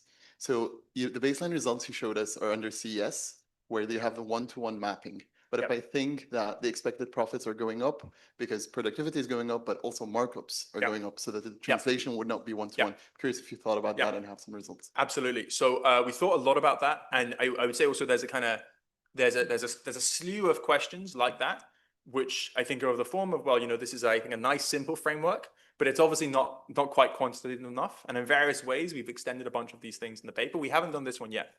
And I think the reason why we haven't yet thought about variable markups is because it opens up so many interesting bits of economics that there's just too many moving parts for us to kind of think about without some serious simulation, which we're thinking about actively. So, you know, what are those moving parts? The ones that I can think of, the most obvious one is how does software engineering, how the software engineering shares co-vary with sort of baseline market power. You would think that matters a lot. So if I'm software intensive and I'm the biggest firm in the market, then presumably when the shock hits, I'm going to vary my markups very differently from if I'm the most software intensive and I'm the smallest in the market. And so I think the way to get a handle on this, I'm not even sure which way the effect sizes would go yet, is exactly to parameterize the kind of covariance of market power. So maybe like baseline markup size, maybe baseline market share with software engineering, and then have a richer quantitative extension. But so far, it's not totally obvious. Great. Can I ask just one quick follow-up question exactly on this? So, if I think of Chad's and Chris's work, because they would say, bottlenecks, if like sigma is small, if S grows a lot, we're not going to get much GDP out of it. Are you basically saying, well, we're going to do the Houghton first kind of approximation, or is somehow that idea embedded in the 30% that you get? Great. No, it very much 3% GDP impact. Yeah. So it very much is, and this is one of, I would say, one of the most challenging. I sort of sprinted past this a little bit in the paper, so in the presentation. Let me come back to this. So sigma in one part of the paper, sigma doesn't matter in the Houghton's theorem logic, but it shows up somewhere else where it really does matter. So let me quickly tell you first where it shows up, and then why it matters. So where does it show up? So you'll remember that this delta S thing here, that was parameterizing when productivity changes, how does the return distribution change? And again, with this combined with the regression coefficient, that's what you need to kind of get this nice mapping. This delta S very much depends on sigma. So why does it? Because the aggregate elasticity substitution, that's the demand for labor that's parameterizing reallocation. So we do need to pin down a number of sigma. This sort of the elasticity of substitution between either software engineering labor and other labor, or between software services and other kinds of factors. And so there we need to calibrate it. So I guess an open call, if anyone knows of a really good estimate, we'd love to know it. But we actually think we found a very good estimate. So Alman Shin, they have a paper. So it's with Korean data. So there's a slight external validity problem, but it's a very good paper, I think. So in 2024, they estimate the elasticity of substitution between software and non-software labor. Sorry, software and labor in Korea. I think they do a very good job. They have a very robust estimate. So that number is actually 1.6. It's quite a high number. So that's the number that we have exactly. And something we try and say in the paper is that that number, the higher that number is, the bigger the inferred software productivity gain will be. So if I were to say, look, why are these numbers too big, other than what Yuan raised, I would probably say the number one thing is I'd say, look, that sigma, we think it's very well estimated, but ultimately it's a calibration from another source. If you thought it was 0.8, then the numbers would be different. And that's the kind of thing where, we're thinking we estimate this ourselves. Are there better numbers out there? Cool. Naomi, please. Really cool paper. I have two questions. First, on the empirics. So what you're essentially getting at is a co-movement between this AI ETF index and the stock returns of kind of tech-up firms that use a lot of software. And so once you say that, you understand that there may be issues that are related to the market sentiments towards tech that would affect both AI and other tech firms in the economy. So it feels like something that would really help here is to have the explanatory variable being something that measures AI progress but doesn't come from the stock market. So, release of news of release of new models, news of AI solving really difficult problems, anything that tells us how much AI improves that doesn't come from the stock market. And then my other question was, the firms that you have as kind of most exposed, are they mostly kind of final goods producer or intermediate goods producer? And would it be desirable to measure either intermediate goods producer downstream productivity improvements? Is it something that conceptually you would like to measure? And if so, empirically, how could you get at it? Yeah, excellent. No, thank you both for so much. So let me take them one by one. So the first one, can we get a measure that is not stock prices? So I've been thinking about this. So here's how we're kind of thinking about this right now. For sure, I think you want something with stock prices because you really want to take advantage of this, the fact that it's at high frequency. So, one of the differences between what we're doing and this excellent big literature that's estimating kind of RCTs at the task level is that that's pretty low frequency. So amongst other things, most of the papers that I've seen predate coding agents, and that kind of feels like a little out of date. That's where we are now. So we want something with stock prices, but nothing else that I know of is available at such a high frequency in such a forward-looking way. So, we thought a little bit about, Hugging Face downloads, for instance, which are sort of available at weekly frequency, but still then maybe they're kind of backward-looking. You might think that people download more today because they heard about a great model, 6 weeks ago or something. So I think the way... Sorry, just to follow up on that, you could look at the stock returns of these firms in narrow windows around like cloud announcement dates, right? Exactly. So I think exactly what sort of one of the last things that we're really thinking hard about that we haven't quite yet done yet is exactly picking some dates and just saying, look, around, I don't know, like the 3.5, 4, Kimi, whatever, these dates, and use those as essentially instruments for the stock returns. I think that's a great suggestion. We're exactly thinking along that. Along the lines of intermediate, really interesting. To my note, like last time we looked at this, seems like it's mostly final good firms, but I think exactly this is just a great cut that we can do intermediate versus final and just see what the coefficients look like. Thanks. Please, Hannes. So your payroll share is roughly 10% on average, and the labor share is 30%. So this is a 3% of cost. So in the end, 30% productivity, we're talking about a 1% cost decrease.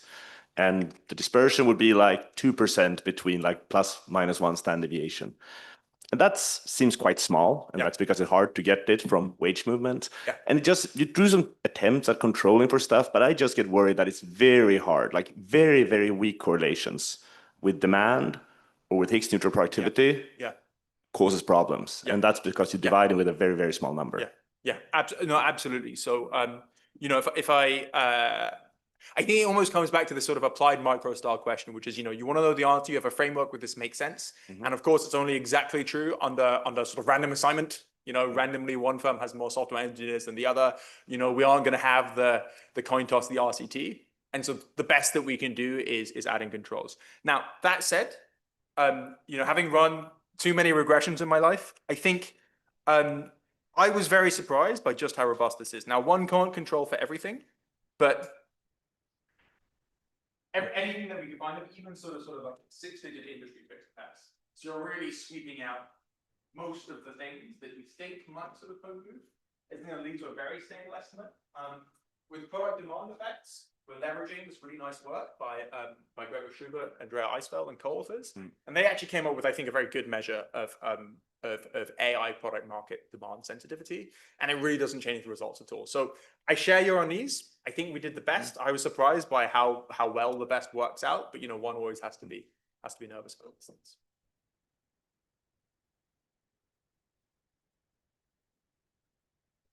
Great, Emilia. Come back to the idea. Can you use a mic? I want to come back to the idea of holding relative prices constant. I mean, I get empirically you want to focus on firms where their output price doesn't jump on the news, but when you do the simulation, you have to kind of somehow account what's the relative price of housing services versus digital goods. Yeah, absolutely. And so I think actually you could add in aggregate shocks like those. I don't think it would change the mapping much, if at all, unless these aggregate shocks differentially affected software intensive versus not software intensive firms. And so not even in the data. When you do your simulation, and you say the economy becomes, one sector becomes very productive, the other doesn't. 100%. Relative prices are supposed to change. 100%. And it's maybe you don't get it in the data, but I mean, that's the whole bottleneck thing, is that you have to move the relative prices. No, absolutely. So think of this as just the simulation is just achieving a more modest goal, which would be what is the effect of this channel. So in that sense, it is almost a partial equilibrium exercise. But I think this is when we so yeah. Can you use the microphone? We have an extension with input and output network, and so taking into consideration that you could have different sectors differentially exposed and the relative price change. So we have an extension addressing this particular concern. Right. And that demand elasticity between digital goods or not, then it should. Yeah. So there it should matter. Thank you. But just to understand it, I thought that your exercises, going back to Michael's question, they were just like the first order terms, no? Yes. So those elasticities do not matter in your estimates at the end. I mean, if it's the first order term, it's just the pairs, right? Sure. So that's right. That's right by Halton's theorem. So I think they're asking, they want to see like the full second order approximation. So Jen, maybe you can remind me here, but our input output thing is also to first order, right? So, yeah. I can throw out another question. Love this market-based approach. So if I understood correctly, you were looking at just augmentation, productivity rising, but not automation. Right. I think I might have skimmed the paper, and there's might be some isomorphism or something. But can you talk about that? Yeah, 100%. Great. So where does and doesn't automation show up in the paper? Yeah, exactly. So let me quickly just go to the. No, it's a great question that we thought a bit about. So automation shows up in the paper in one place and not another place. So where it does show up is that this thing here is like I said, it's isomorphic to the buying from an upstream sector, so this software using sector. And in that sector, we allow automation of software engineers with AI. But you're totally right. And what we're not allowing for, we're allowing for sort of substitution downstream between software engineers and labor. But what we're not allowing is sort of automation in the sense you have in mind. So exactly, if sort of model like Pascal's model, if you expand the set of tasks that were being done by software, that would exactly show up as an increase in PJ. Now, obviously, this is very important. Conceptually, it's just sort of somewhat, I think of it as a somewhat different kind of this. When we go to the data, we add in controls to that. So this is actually what this paper I mentioned by Schubert, Eisfeld, and others is exactly about, just trying to measure what are the automation possibilities of different firms. And that's quantitatively very important, but to the extent that it's different from this, that means that when we control for our baseline results. Okay, thanks everyone. So now we can go and have lunch.